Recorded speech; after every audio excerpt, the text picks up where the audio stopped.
స్థితిలో కొనసాగారు. మమ్మను మీకు మహిమకరంగా నడిపించిన విధానాన్ని బట్టి మిమ్మల్ని స్తుతిస్తూ, మరి ఈ సమయం ఈ చక్కటి సందర్భాన్ని పురస్కరించుకొని మీ పిల్లలతో మీ మాటలు పంచుకుంటూ ఉండగా చెప్పే నన్ను బలపరిచి వాడుకొనమని, వింటున్న మీ పిల్లలు మీ మాటలను గ్రహించినట్లు సహాయం చేయమని కోరుకుంటూ, చెప్పే నన్ను వింటున్న మీ పిల్లలు మీ కరుణ గల హస్తాలకు అప్పగించుకుంటూ, మా ప్రభువును మీ ప్రియ కుమారుడైన యేసుక్రీస్తు వారి పవిత్రమైన నామమున ఈ ప్రార్థన మీకు సమర్పించి అడిగి వేడుకుంటున్నాం మా తండ్రి. ఆమేన్.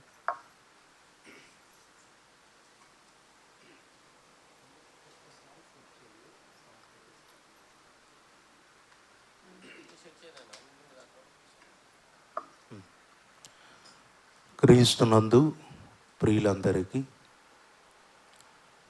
మన ప్రభువును ప్రియ రక్షకుడగు యేసుక్రీస్తు పేరట శుభములు వందనములు తెలియజేస్తూ ఉన్నాను. ప్రియమైన వారులారా, స్థానిక సంఘంలో సభ్యులు, సహోదరులు, యవనస్తులు, క్రీస్తు సైనికుల టీం గత 6 సంవత్సరాలుగా వారు ఐక్యతతో, ప్రేమతో దేవుని వాక్యాన్ని నేర్చుకోవాలనే ఒక మంచి ఉద్దేశంతో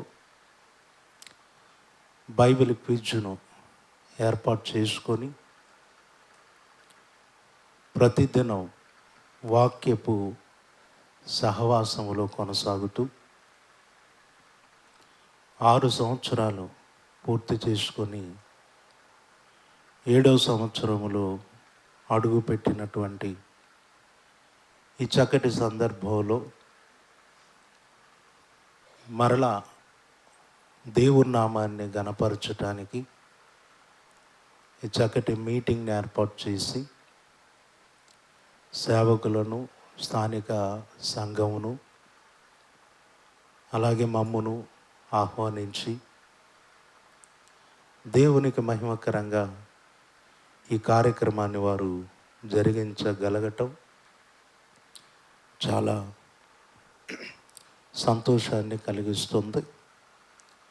మరి తమ్ముడు ప్రభుదాస్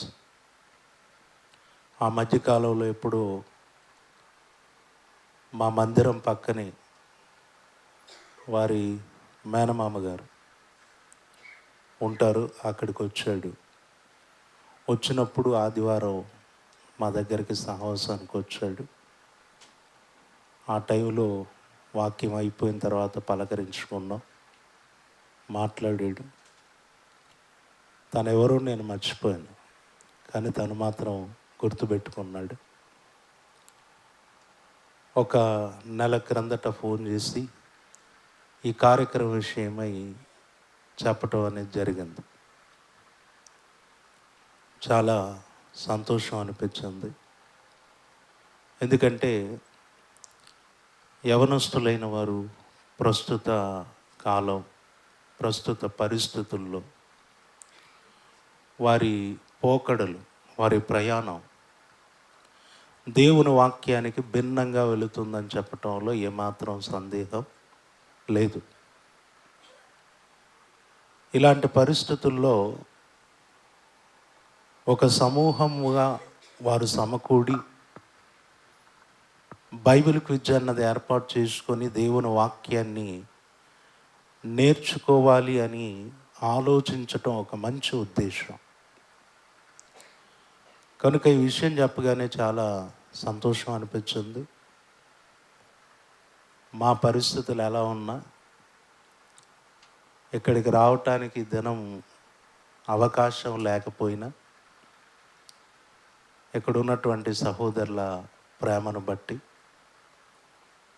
మీ మధ్యకు రావాలనే ఆశతో రావటం జరిగింది. మరి మీ పరిచర్యలో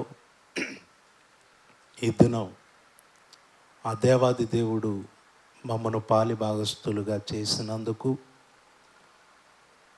మనందరి తండ్రి అయిన దేవునికి, మన ప్రభు అయిన క్రీస్తు యేసు ద్వారా హృదయపూర్వకంగా కృతజ్ఞతాస్తుతులు, స్తోత్రములు చెల్లిస్తూ ఉన్నాను. ప్రియమైన వారలారా, దేవుడు మనకిచ్చినటువంటి విలువైన సమయాన్ని సద్వినియోగపరుచుకుంటూ బైబిల్ గ్రంథంలో నుండి ఒక చక్కటి సందర్భాన్ని మనం వినటానికి, నేర్చుకోవటానికి సిద్ధపడదాం. ప్రియమైన వారలారా, యవనస్తులైనటువంటి వారిని గూర్చి, క్రీస్తునందు విశ్వాసం ఉంచినటువంటి యవనస్తులను గూర్చి బైబిల్ గ్రంథంలో వ్రాయబడినటువంటి మాటలు చాలా అద్భుతంగా ఉన్నాయి. ఒకసారి అపోస్తులుడైన యోహాను గారు రాసినటువంటి మొదటి పత్రికలో మనం చూడగలిగితే, యోహాను గారు రాసినటువంటి మొదటి పత్రిక 2వ అధ్యాయము 14వ వచనం చూడండి. 2వ అధ్యాయము 14వ వచనం, చిన్న పిల్లలారా, మీరు తండ్రిని ఎరిగి ఉన్నారు గనక మీకు వ్రాయుచున్నాను. తండ్రులారా, మీరు ఆది నుండి ఉన్నవారిని ఎరిగి ఉన్నారు గనక మీకు వ్రాయుచున్నాను. యవనస్తులారా, మీరు బలవంతులు అన్నాడండి. యవనస్తులు ఎలాంటి వారట? యవనస్తులారా, మీరు బలవంతులు, మీరు బలవంతులు అని అంటూ క్రింద అంటున్నాడు, దేవుని వాక్యము మీ యందు నిలుచుచున్నది, మీరు దుష్టుణ్ణి జయించి ఉన్నారు గనక మీకు వ్రాయుచున్నాను. యవనస్తులు అనేవారు క్రీస్తునందు విశ్వాసం ఉంచి వాక్యములో గనక బలపడితే ఖచ్చితంగా వాళ్ళు ఎలా ఉంటారు? బలంగా ఉంటారు, బలమైనటువంటి పనివారిగా ఉంటారు, ప్రభువుకు మహిమకరమైనటువంటి కార్యక్రమాలు చేస్తారు, దేవుని పరిచర్యకు చక్కటి సహకారులుగా ఉంటారు. ఈరోజు క్రైస్తవ సంఘాలలో, క్రైస్తవ సమాజంలో యవనస్తులను గనక చక్కగా సేవకులైన వారు ప్రోత్సహించగలిగితే, సంఘంలో యవనస్తులు దేవుని మహిమార్థమైనటువంటి కార్యక్రమాలకు అద్భుతంగా ఉపయోగపడగలరు. నేను ఇక్కడికి వచ్చిన తర్వాత ఇక్కడి వాతావరణం చూస్తూ ఉంటే నాకు అర్థమైన విషయం ఏంటంటే, స్థానిక సేవకులు ఇక్కడ ఉన్నటువంటి యవనస్తులకు చక్కగా సహకరిస్తున్నాడని అర్థమైంది. నిజమేనా? నిజమేనా అబద్ధమా? వారి సహకారం యవనస్తులైన వారికి ఉన్నట్టుగా స్పష్టంగా అర్థమవుతుంది. యవనస్తులు ముందుకొస్తే, యవనస్తులు పరిచర్యలో పాలిభాగస్తులైతే, యవనస్తులు ఆసక్తిగా ఉంటే సంఘాలలో పరిచర్య చాలా చక్కగా జరుగుతుంది. అయితే యవనస్తులు చాలా జాగ్రత్తగా చేయాలి, బాధ్యతగా చేయాలి, భక్తితో చేయాలి, భయముతో చేయాలి. దేవుని పరిచర్యలో మీరు ఎలా ఎదగాలి అని అంటే, ఒక మంచి ఉదాహరణ నేను చెప్తాను. అపోస్తులుడైన పౌలు గారు ఉన్నారు.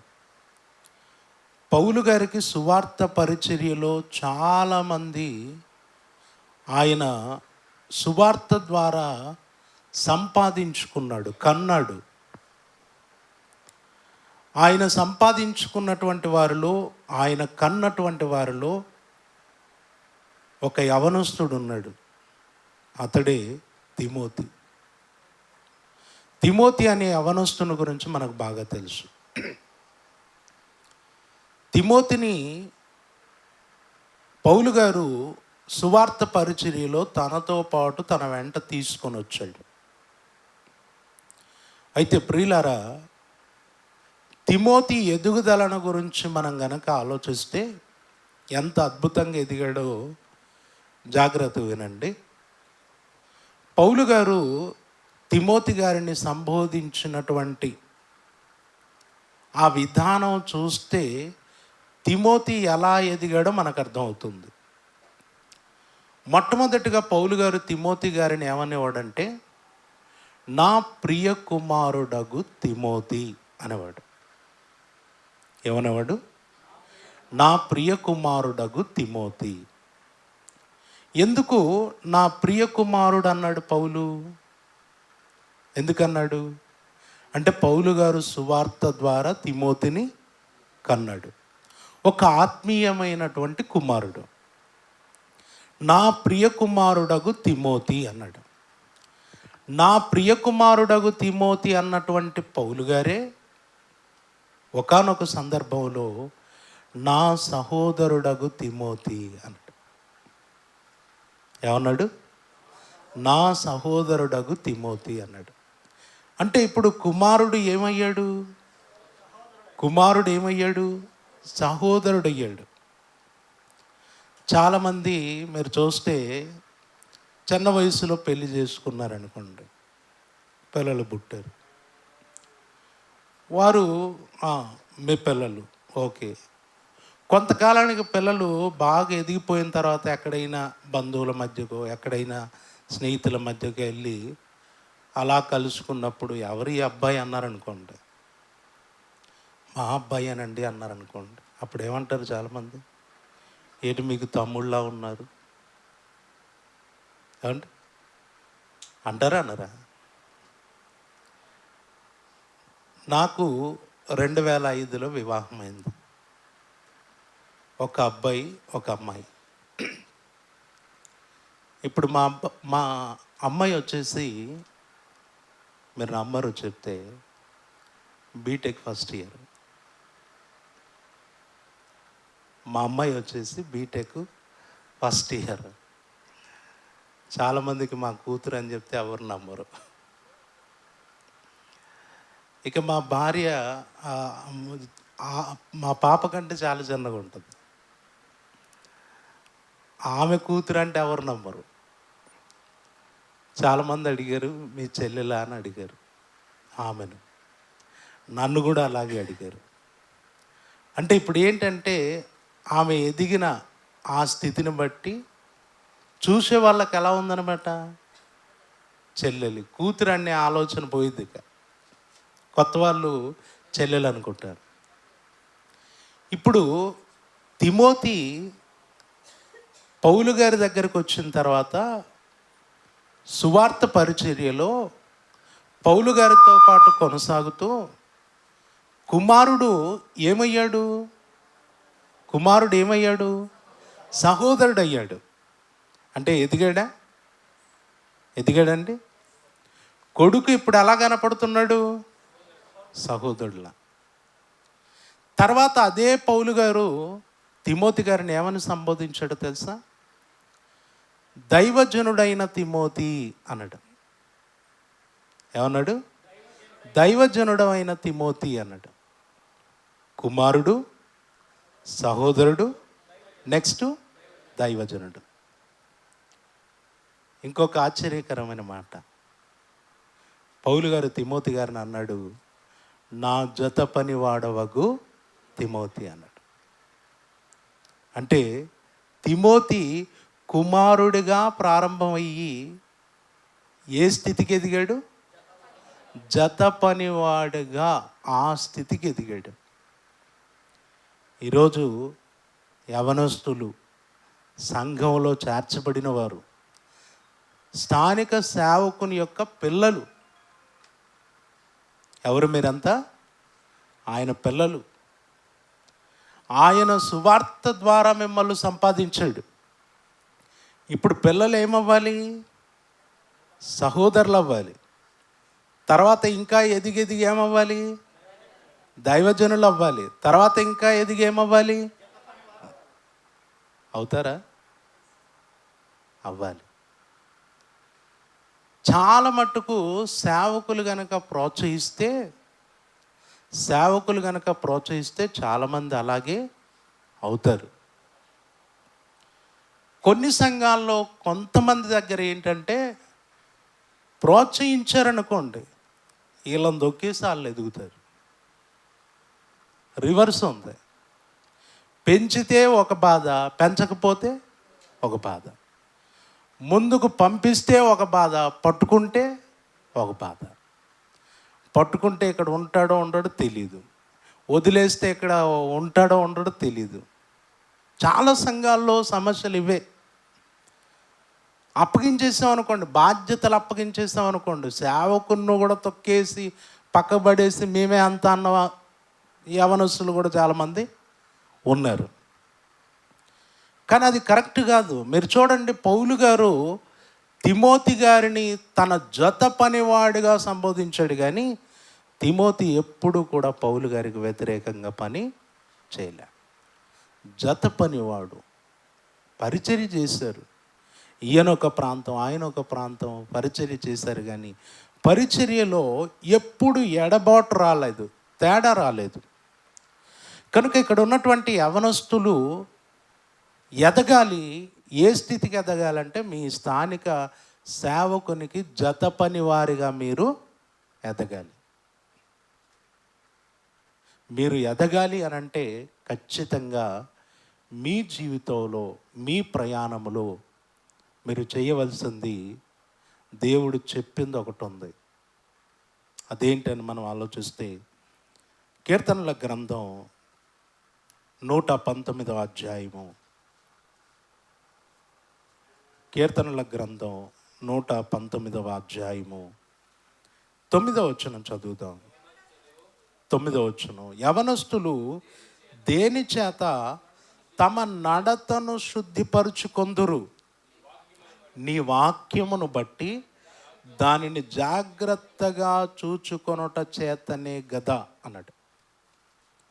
అంటే మీరు కుమారుడిగా, సహోదరుడిగా, జత పనివాడిగా, ఒక దైవజనుడిగా, సేవకునికి మంచి సపోర్ట్గా మీరు ఎదగాలి అని అంటే మీ జీవితంలో మీరు ఏం చేయాలి? దేవుని వాక్యమును జాగ్రత్తగా చూసుకోవాలి. మీ నడతలను, మీ ఆలోచనలను, మీ చూపులను ఎప్పటికప్పుడు సరిదిద్దేటటువంటిది దేవుని వాక్యం. ఎందుకంటే ఈ యవన వయస్సులో యవనేచ్ఛలు అనేటటువంటివి చాలా ఉంటాయండి. ఎదుగుతున్న వయసు. ఈ ఎదుగుతున్నటువంటి ఈ వయసులో లోకం మనల్ని బాగా ఆకర్షిస్తుంది. లోక ఆకర్షణకు అనేక సార్లు లొంగిపోయేటటువంటి పరిస్థితులను మనం ఎదుర్కొంటూ ఉంటాం.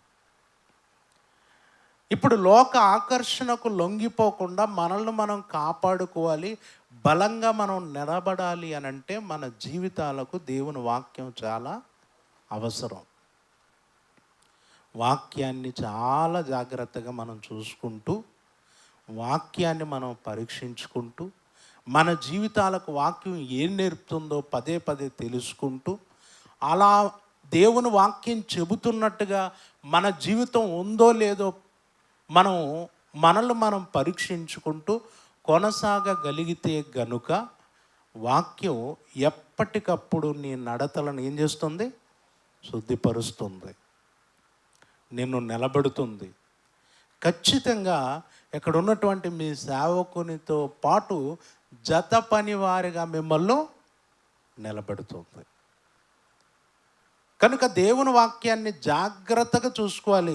జాగ్రత్తగా చూసుకోవటం అనేటటువంటిది జరిగితే, దేవుని వాక్యం జాగ్రత్తగా చూసుకోవటం అనేది జరిగితే, మన జీవితాల్లో ఒక మంచి నిర్ణయం తీసుకోవటానికి, ఒక మంచి భక్తి జీవితాన్ని కొనసాగించటానికి, దేవునికి ఇష్టమైన జీవితాన్ని కొనసాగించటానికి ఒక చక్కటి ఆలోచన మనకు కలుగుతుంది. అందుకు ఉదాహరణగా మనం బైబిల్ గ్రంథంలో చూడగలిగితే, ఒకానొక సందర్భంలో యూదులైన వారు దేవుని వాక్యాన్ని ముందు పెట్టుకొని జాగ్రత్తగా చూసుకున్నారు. ఒకరోజు చూసుకున్నప్పుడు ఆ వేళ ఏం జరిగిందో, ఎలా జరిగిందో ఒక మంచి సందర్భాన్ని ఈవేళ నేను మీ ముందు పెడతాను. యూదులు మనందరికీ తెలుసు, ఇశ్రాయేలీలు 12 గోత్రములు. అబ్రహాము కుమారుడు ఇసాకు, ఇసాకు కుమారుడు యాకోబు, యాకోబు పేరే ఇశ్రాయేలు. అతనికి 12 మంది కుమారులు. ఆ 12 మంది, వారిలో నుండి వచ్చినటువంటి ప్రజలు ఎవరైతే ఉన్నారో, జనులు, వారంతా ఎవరన్నమాట? ఇశ్రాయేలు జనాంగం. ఈ ఇశ్రాయేలు జనాంగం 12 గోత్రాలు.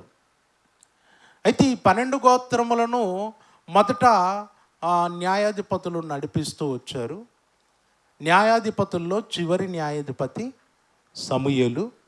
సమూయేలు కాలంలో వారందరూ వచ్చి ఇశ్రాయేలు పెద్దలు సమూయేలును అడిగారు, సకల జనుల మర్యాద చొప్పున మాకొక రాజును నియమించుమని అడిగారు. అడిగితే అప్పుడు వారి మీద సౌలును రాజుగా నియమించటం అనేది జరిగింది.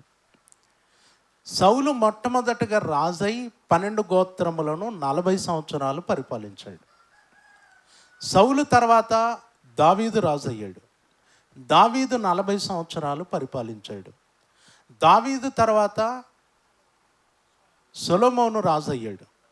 సొలొమోను 40 సంవత్సరాలు పరిపాలించాడు. సొలొమోను తర్వాత సొలొమోను కుమారుడు రెహబాము సింహాసనం మీద కూర్చున్నాడు. రెహబాము సింహాసనం మీద కూర్చున్న తర్వాత కొన్ని రోజులకే రాజ్యం 2 భాగాలైంది. 2 భాగాలైంది. 10 గోత్రములు ఒక భాగం, 2 గోత్రాలు ఒక భాగం. 10 గోత్రములు ఇశ్రాయేలీలు అయితే 2 గోత్రములు యూదులు. ఇశ్రాయేలు రాజ్యం వేరు, యూదా రాజ్యం వేరు. యూదా రాజ్యమునకు రెహబాము అనేవాడు రాజు. ఇశ్రాయేలు రాజ్యమునకు హేరోబాము అనేవాడు రాజు. అప్పటి నుండి మీరు చూస్తే రాజుల గ్రంథములో ఇశ్రాయేలు రాజులు వేరు, యూదా రాజులు వేరుగా మనకు కనబడతారు. అయితే ప్రియులారా, యూదా రాజులు, యూదులు, వారి చరిత్ర అలా కొనసాగుతూ ఉండగా యెహోయాకీను అనేవాడి పరిపాలన కాలములో బబులోను రాజు వచ్చి యూదులను చెరలోనికి తీసుకెళ్ళిపోయాడు. బబులోను రాజు యూదులను చెరలోనికి తీసుకెళ్ళిపోయాడు, నెబుకద్నెజర్. 70 సంవత్సరాలు యూదులు బబులోను చెరలో ఉన్నారు. ఇశ్రాయేలు 10 గోత్రముల వారు కూడా చెరకెళ్ళిపోయారు. వారు అష్షూరు చెరకెళ్ళిపోయారు. వారు అష్షూరు చెరకెళ్ళిపోతే వీళ్ళేమో బబులోను చెరకు వెళ్ళిపోయారు. బబులోను చెర 70 సంవత్సరాలు. ఎన్ని సంవత్సరాలు? 70 సంవత్సరాలు. 70 సంవత్సరాలు చెరలో ఉన్న తర్వాత దేవుడు బబులోను రాజుకు అధికారాన్ని తీసేసి మాదీలకు ఇచ్చాడు. కోరేషుకు అధికారం ఇచ్చాడు. కోరేషు పరిపాలన కాలములో యూదులు తిరిగి తమ పట్టణాన్ని, తమ దేవుని మందిరాన్ని నిర్మించుకోవటానికి కోరేషు ద్వారా అధికారం, అవకాశం ఇవ్వబడింది. అప్పుడు వారు తిరిగి వచ్చి నెహెమ్యా, ఎజ్రా, హగ్గయి వీరి ఆధీనములో, వీరి కాలములో వారు తిరిగి తమ పితరుల సమాధులుండు పట్టణాన్ని, ఆ పట్టణపు ప్రాకారాన్ని, తమ దేవుని మందిరాన్ని నిర్మించుకోవటానికి పనిచేశారు. ఆ రోజుల్లో చాలా ఆటంకాలు వచ్చాయి, ఆర్థికంగా చాలా ఇబ్బందులు వచ్చాయి, శత్రువుల దాడి జరిగింది. శత్రువులు పదే పదే ఆపేటటువంటి ప్రయత్నం చేశారు. అందుకే మీరు చూడండి, మొట్టమొదటిగా సొలొమోను మందిరం కట్టింది ఎన్ని సంవత్సరాలు? సొలొమోను మందిరం కట్టింది 7 సంవత్సరాలు. సొలొమోను మొదటిసారి మందిరం కట్టింది 7 సంవత్సరాలు. అదే మందిరం బబులోను రాజు వచ్చి పడగొట్టాడు. అదే పునాది మీద రెండోసారి నిర్మించబడింది. రెండోసారి నిర్మించబడిన ఆ మందిరం 46 సంవత్సరములు కట్టబడింది.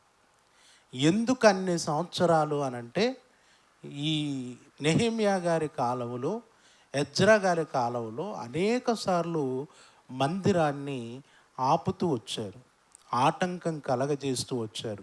అందుకే రెండోసారి కట్టబడిన ఆ మందిరం చాలా ఆటంకాల మధ్య చాలా కాలంగా అది నిర్మాణం జరుగుతూ ఆగిపోతూ అలా వచ్చింది. అయితే అది ఒక కొలికి వచ్చిన తర్వాత వీళ్ళందరూ కూడా తమ దేవుని మందిరానికి వెళ్ళిపోయి బలులు అర్పించాలి, ఆరాధనలు చేయాలి, తిరిగి దేవుని మందిరంలో వారు అన్ని కార్యక్రమాలు కొనసాగించాలి. కనుక ఇప్పుడు మందిర నిర్మాణం పూర్తి అయిపోయింది, అన్నీ సమకూడాయి. ఇప్పుడు మనం ఏం చేయాలి, ఎలా ముందుకెళ్ళాలి అని ఒక ఆలోచన వచ్చింది.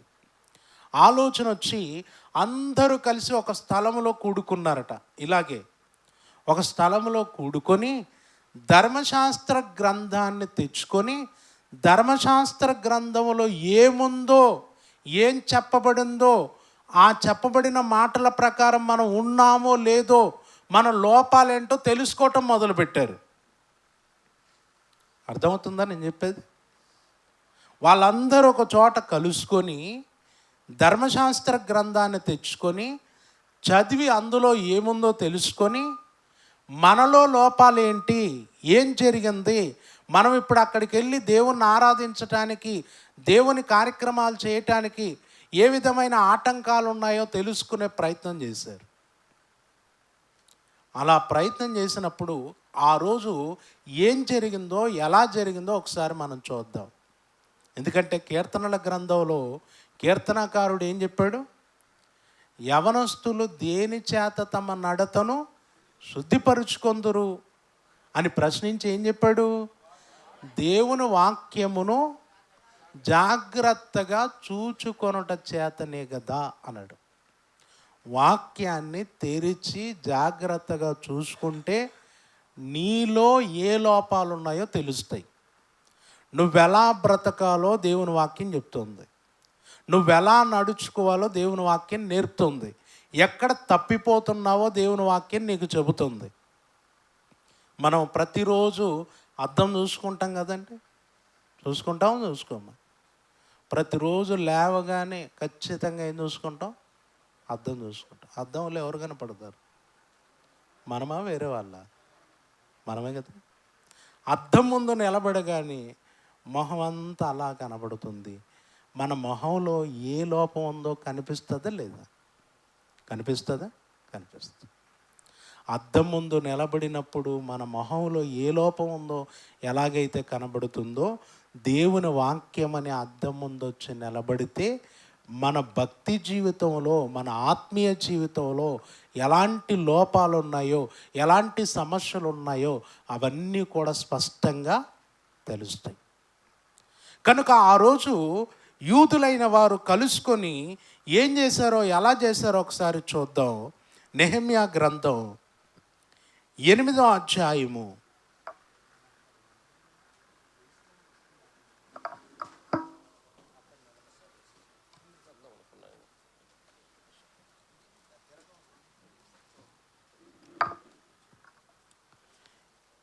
8వ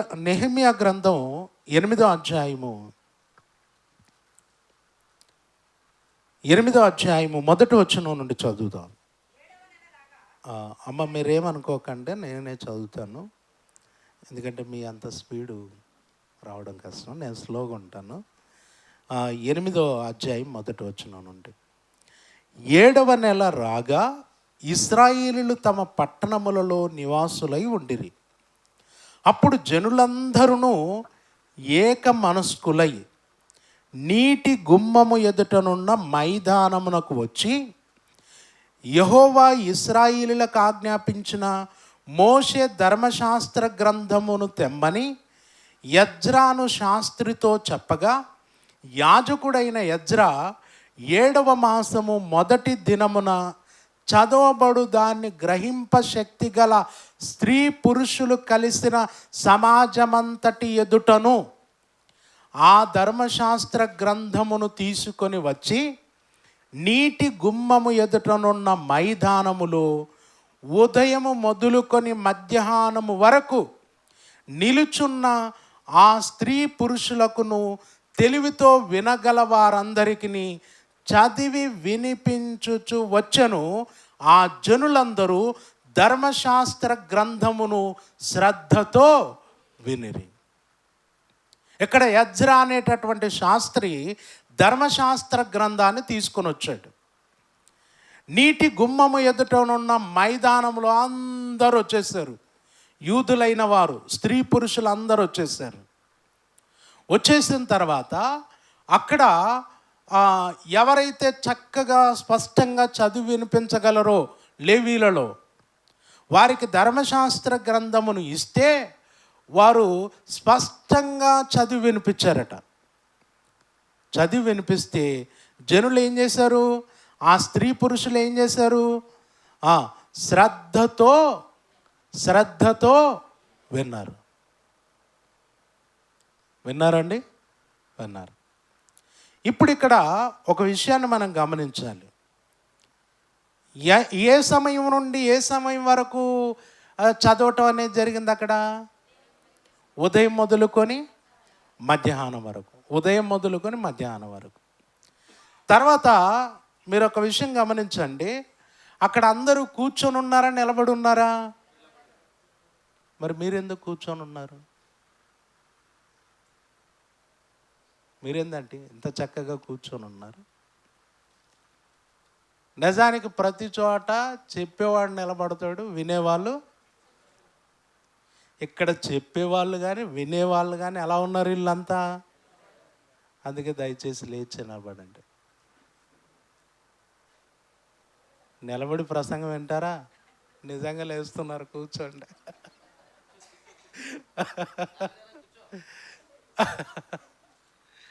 అసలు నిలబెట్టి ప్రసంగం చేస్తే వింటారా? ఓపిక ఉంటుందా? అది ఉదయం నుండి ఎంతవరకట? మధ్యాహ్నం వరకట. ఏమండి? ఉదయం నుండి మధ్యాహ్నం వరకు నిలబెట్టి వాక్యం చెప్పామనుకోండి, ఇప్పటికి ఎలాగో ఓపికతో అలా వినేసి వచ్చేవారం ఒక్కరు కనపడరు. వస్తారా? ఆ సంఘానికి వెళ్తే మొత్తం నిలబడే వాక్యం, నిలబడే వినాలి. చెప్పేవాళ్ళు నిలబడాలి, వినేవాళ్ళు అమ్మో కష్టం. అంటే చాలా మట్టుకు యెరూషలేము సంఘాలు ఉన్నాయి ఇక్కడ. హెబ్రోన్ సహవాసం అంటారు చూడండి, ఉన్నాయా? కర్నూలులో ఉంది హెబ్రోన్ సహవాసం. నేను చాలామందిని మాట్లాడుతూ అడిగినప్పుడు గతంలో ఎక్కడికి వెళ్ళేవాళ్ళు అంటే మేము హెబ్రోన్కి వెళ్ళేవాళ్ళం అంటే, మరి ఈ మధ్య వెళ్ళట్లేదా ఏంటి అని అడిగితే చెప్పేవాళ్ళు మేము వెళ్ళట్లేదన్నా అన్నారు. ఎందుకు అని అంటే, ప్రార్థన స్టార్ట్ చేశారంటే ఎప్పుడు ముగిస్తారో. నిజానికి నిలబడైతే కాదండి, మళ్ళీ కూర్చొని ప్రతి ఒక్కరూ స్తుతులు చెల్లించటం అనేది ఉంటుంది. అందులో ప్రభు వల్ల కార్యక్రమానికి ముందు ఆ స్తుతులు చెల్లించేటటువంటి ఆ కార్యక్రమంలో 2 గంటలు కావచ్చు, 3 గంటలు కావచ్చు, 4 గంటలు కావచ్చు, లిమిట్ లేదు. ఉన్న సంఘమంతా ప్రభు వలలో పాలిభాగస్తులయ్యే వారంతా స్తుతులు చెల్లించాలి. ఒకరేమో 5 నిమిషాలు, ఒకరేమో 10 నిమిషాలు, ఒకరేమో పట్టుకుంటే వదలరు. అవును కదా? కొంతమంది స్టార్ట్ చేశారనుకోండి, ముగింపు దొరకదాళ్ళకు ఎంతవరకు పోతారో తెలీదు. అసలు స్టార్ట్ అయిందంటే ఇక ఉండలేము. కొంతమంది అలాగే పడుకుంటారట. పడుకొని ఎప్పుడు ఆమెనన్నప్పుడు వాళ్ళతో పాటు లేస్తారన్నమాట. అందుకే మేము ఆ సంఘానికి వెళ్ళట్లేదు అన్నారు.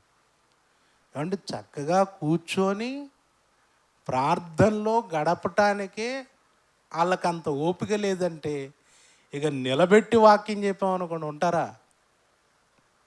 అక్కడ గంటల తరబడి మోకరించి ప్రార్థన చేయటానికంటేనే ఆగిపోయారు.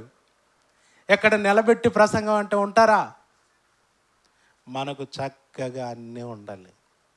కుర్చీ ఉండాలి, కుర్చీకి పైన ఏముండాలి? ఫ్యాన్ ఉండాలి. అందుకే మనం కూర్చునేటప్పుడు ఎక్కడ చూసుకుంటాం జాగ్రత్తగా. అబ్బా, ఇంకా మీ అదృష్టం పిఓపి చేయించారు చల్లగా అండి. అన్ని వసతులు చక్కగా ఉన్నాయి. కానీ ఆ రోజు ఎలా ఉందట ఇళ్ళకు?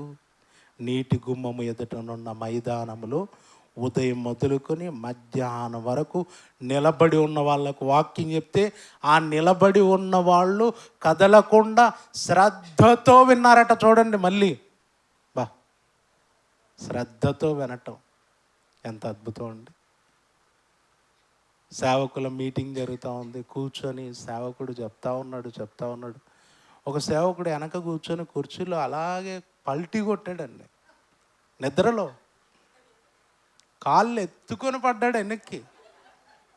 అందరూ చూసి నవ్వి లేపి కూర్చోబెట్టారు. ఏం సార్ అంటే, ఏం లేదు, నిద్ర వచ్చేసింది అన్నట్టు. అసలు ఇప్పుడు మన ప్రసంగం కూడా ఎంతసేపు? 1:30 అయిపోయింది. ఒక గంట పాటు చెప్పామంటే వింటారా? అలాగే అంటారు, తర్వాత పల్టీ కొడతారు. అసలు ఇక్కడున్న వాళ్ళు ఎంత శ్రద్ధతో విన్నారు. నిజంగా ఈ మాటలు నాకు చదివినప్పుడు, నేను పర్సనల్గా చదువుకున్నప్పుడు కన్నీళ్ళు వచ్చాయి. ఎంత ఆసక్తితో, ఎంత భక్తితో వాళ్ళు చక్కగా నిలబడి విన్నారండి. నిజంగా ఈరోజు ఈ పరిస్థితుల్లో మనం అలా వినటానికి మాత్రం సిద్ధంగా లేము. అంత మాత్రమే కాకుండా మీరు ఆ క్రింది వచనాల్లో చూస్తే నాకెందుకు కన్నీళ్ళు వచ్చాయంటే, ఆ క్రింది వచనంలో 8వ వచనంలో చూడండి. 8వ వచనంలో, ఇటువలనే వారు దేవుని గ్రంథమును స్పష్టముగా చదివి వినిపించి జనులు బాగుగా గ్రహించున్నట్టుగా దానికి అర్థము చెప్పిరి. జనులందరూ ధర్మశాస్త్ర గ్రంథపు మాటలు విని ఏడవ మొదలు పెట్టగా, ఏమయ్యారట వాళ్ళు? స్పష్టంగా దాని అర్థం విన్నప్పుడు వాళ్ళ హృదయాలు కదిలింపబడి కన్నీళ్ళు వచ్చాయట, ఏడవటం మొదలు పెట్టారట. ఈరోజు వాక్యం నిజంగా రండి, మనసు పెట్టి వింటే, జాగ్రత్తగా వింటే మన హృదయం ఏమైపోతుంది? కదిలిపోతుంది, కన్నీళ్ళు వస్తాయి. నిలబడి భక్తితో, భయముతో వింటూ ఆ మాటలకు మరలా ఎలా స్పందిస్తున్నారో చూడండి. ఏడ్చారట ఆ మాటలలోని భావాన్ని అర్థం చేసుకొని. అలా అర్థం చేసుకొని ఏడవటం మొదలుపెట్టినప్పుడు ఎజ్రా అక్కడ ఉన్నటువంటి జనులతో అన్నాడట, బోధించు లేవీలతో అన్నాడట, మీరు దుఃఖపడవద్దు, ఏడవద్దు, ఈ దినము మీ దేవుడైన యెహోవాకు ప్రతిష్ఠిత దినమని జనులతో చెప్పాడట.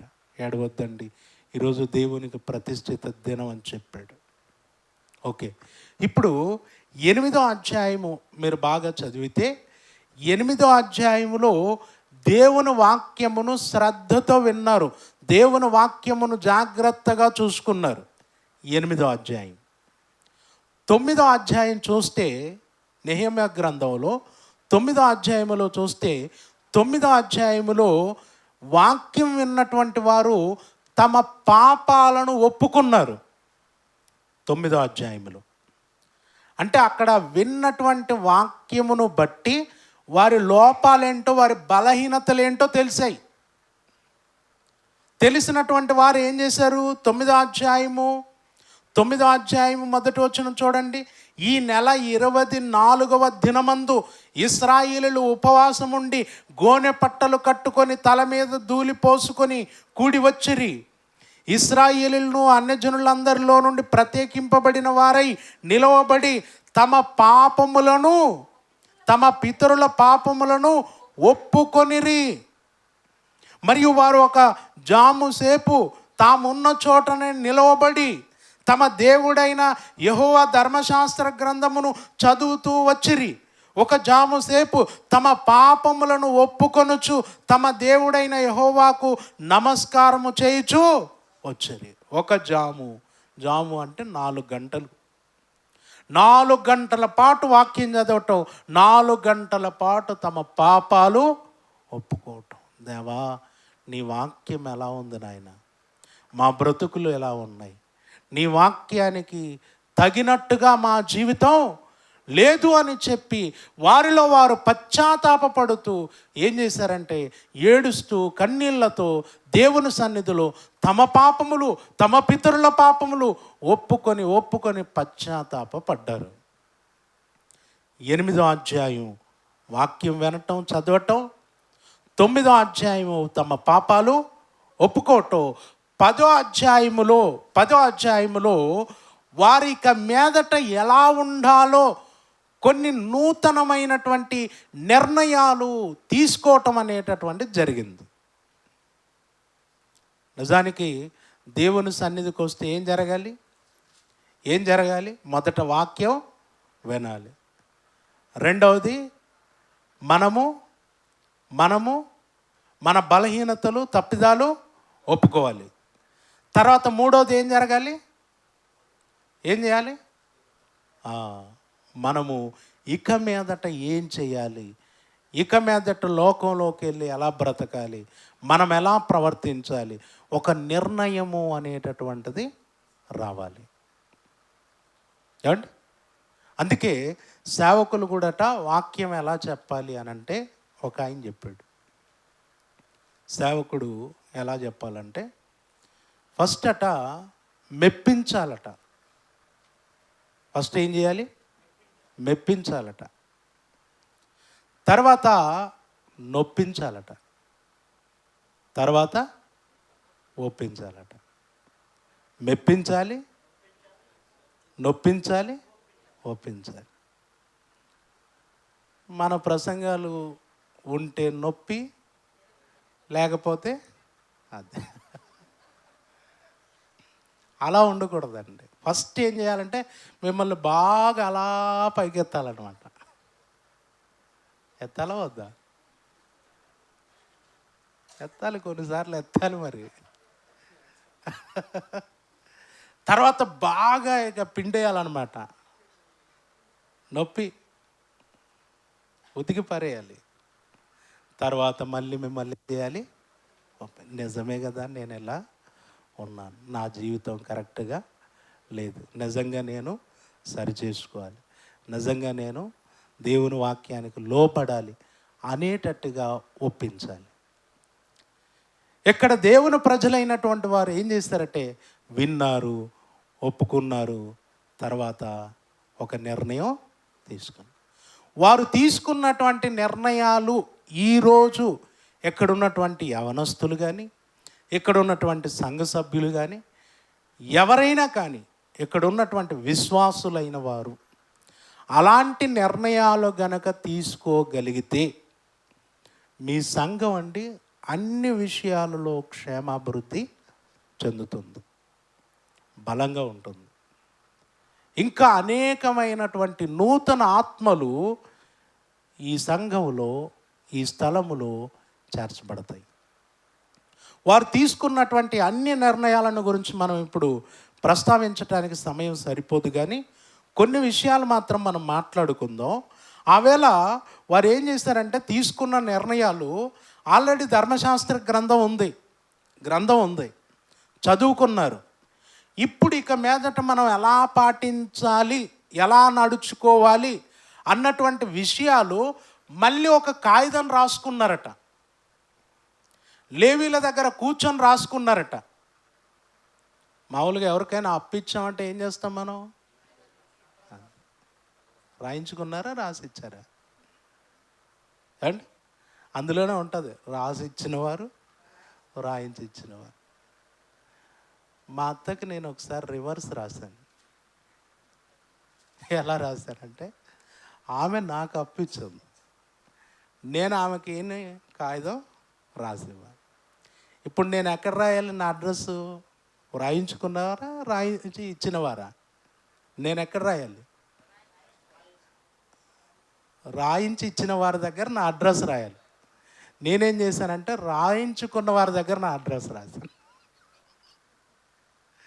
మొత్తం రాశాను, అయిపోయింది సంతకాలు పెట్టి. అది ఫస్ట్ టైం అనమాట రాయటం. తర్వాత 1-2 సార్లు ఆమె చూస్తుంది, ఆమెకు డౌట్ వస్తుంది చదువు రాకపోయినా. ఇది యువతలు ఉండాలా, అవతలు ఉండాలి, యువతలు ఉండాలా. తర్వాత చిన్నగా ఇది కరెక్టేనా అని మళ్ళీ ఒకసారి పేపర్ ఇస్తే బాగా చూసుకొని అసలు మీరు రాయించుకున్నవారా అనే క్వశ్చన్ వచ్చి అప్పుడు మళ్ళీ వేరే పేపర్ రాయాల్సి వచ్చింది. ఈరోజు అప్పు కొరకు రాసుకుంటారు. ఇక్కడండి ఇశ్రాయేలీలు దేవుని ప్రజలట ఒప్పుకొని ఈ వేళ నుండి ఇలా ఉందాం, ఎలా ఉందాం రాయండి, రాసుకున్న దాని ప్రకారం ఉందాం. చూడండి ఆ మాట 10వ అధ్యాయం 1వ వచనం. మేము ఒప్పుకొని చెప్పిన దానిని బట్టి ఒక స్థిరమైన నిబంధన చేసుకొని వ్రాయించుకున్నారట. ఈ నిబంధన ప్రకారం ఇప్పటి నుండి మనం కొనసాగాలి అని వ్రాయించుకొనగా మా ప్రధానులను, లేవీలను, యాజకులను దానికి ఏం చేశారట? ఎంత బలంగా ఇక మీదట ఖచ్చితంగా ఇలాగే నడుచుకోవాలి. 2 సంఘంలో యవనస్తులు ఈ 7వ సంవత్సరమా, ఇది 7వ సంవత్సరంలోకి అడుగు పెడుతున్నారా? ఇప్పుడు మళ్ళీ సంఘ క్షేమాభివృద్ధి కొరకు కొన్ని మంచి నిర్ణయాలు తీసుకొని ఏం చేయాలంటే రాసుకుంటే మీ సేవకుడు ముద్ర వేస్తాడు. అంతే కదా. ఆ రోజు లేవీలు అంటే ఎవరు? లేవీలు అంటే సేవకులు, బోధకులు. మీరు ఏ నిర్ణయాలు తీసుకుంటున్నారో సంఘ క్షేమాభివృద్ధి కొరకు ఆ నిర్ణయాలు మీరు తీసుకొని మీ సేవకునితో చర్చిస్తే ఆయన వాటిని సమ్మతించినప్పుడు మీరు ఆ నిర్ణయాల ప్రకారం వెళ్ళండి. మళ్ళీ 8వ సంవత్సరం ఇంకా అద్భుతంగా ఉంటుంది. ఖచ్చితంగా ఇంకా అద్భుతంగా ఉంటుంది. టీంలో ఇంకా కొత్త వారు కూడా చేరతారు. మీరు ఐక్యతగా ఉంటే, మీరు బలంగా ఉంటే, మీరు విశ్వాసంతో ఉంటే, మీరు ప్రార్థన పరులైతే ఖచ్చితంగా మీ టీం ఏమవుతుంది? ఇంకా కొనసాగుతుంది. కనుక ఈ విషయం మీరు గుర్తుపెట్టుకోండి. ఆవేళ వారు రాసుకున్నారు, ప్రధానులు లేవీలు ముద్రలేశారు. ఆ రాసుకున్నటువంటి దాంట్లో ఏమేం రాసుకున్నారో, ఎలాంటి నిర్ణయాలు ఉన్నాయో నేను కొన్ని మాత్రమే మీ ముందు పెడతాను. చూద్దాం ఒకసారి. 29వ వచనం లేదా 30వ వచనం చూద్దాం. 30వ వచనం. మరియు మేము మా దేశపు జనులకు మా కుమార్తెలను ఇయ్యకయు, వారి కుమార్తెలను మా కుమార్తెలకు పుచ్చుకొనకయు నుందుమని.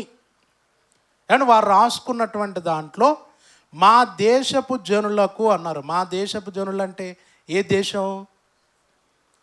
దేశం? కాదు, బబులోను దేశం.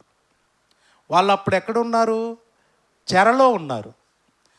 దేవుడు ఇర్మియా గారి ద్వారా ఏం చెప్పాడంటే, మీరు వెళ్ళే దేశానికి మీరు వెళ్తున్నారు కదా, అక్కడ ఇండ్లు కట్టుకొని మీరు సంతోషంగా పిల్లలను కని పెళ్ళి చేసుకోండి, ఏమి కొదవ లేకుండా ఉండండి అని చెప్పాడు. 70 సంవత్సరాలు. 70 సంవత్సరాల తర్వాత మళ్ళీ నేను ఈ దేశానికి మిమ్మల్ని తీసుకొని వస్తాను, అంతవరకు మాత్రం అక్కడ ఎలా ఉంటారు? ఇల్లు కట్టుకొని సంతోషంగా ఉండండి అని చెప్పాడు అనమాట. అయితే అన్యజనుల మధ్యకు వెళ్ళిపోయి వీరు నివాసం ఉన్నారు. ఇప్పుడు ఇక్కడ అంటున్నారు మేము దేశపు జనులకు అంటున్నారు. చూడండి, దేశపు జనులు. మేము దేశపు జనులకు అంటే బబులోను వారికి, అన్యజనులకు మా కుమార్తెలను ఇయ్యకయు, తర్వాత వారి కుమార్తెలను మా కుమారులకు పుచ్చుకొనకయు ఉందుమని అన్నారు. అంటే ఇక్కడ స్పష్టంగా మీకు అర్థమయ్యేటట్టు చెప్పాలంటే, అన్యజనులకు మా పిల్లలు ఇవ్వకుండా, అన్యజనుల పిల్లలు మేము చేసుకోకుండా ఉంటాము అని ఒక మంచి నిర్ణయం తీసుకున్నారు. ఇప్పుడు ఇది మంచి నిర్ణయమా కాదా? మంచి నిర్ణయమేనా? ఇప్పుడు ఈరోజు సంఘము క్షేమాభివృద్ధి చెందాలి అని అంటే, సంఘములో ఉన్నటువంటి వారు బలంగా ముందుకెళ్ళాలి అని అంటే, సంఘంలో ఉన్నటువంటి వివాహాలు, సంఘంలో ఉన్నటువంటి వారికి వివాహాలు చేయవలసి వస్తే ఎవరినిచ్చి చేయాలి? విశ్వాసనే, పిశాచనే? ఎవరిని వెతుకుతాం మనం? ఏం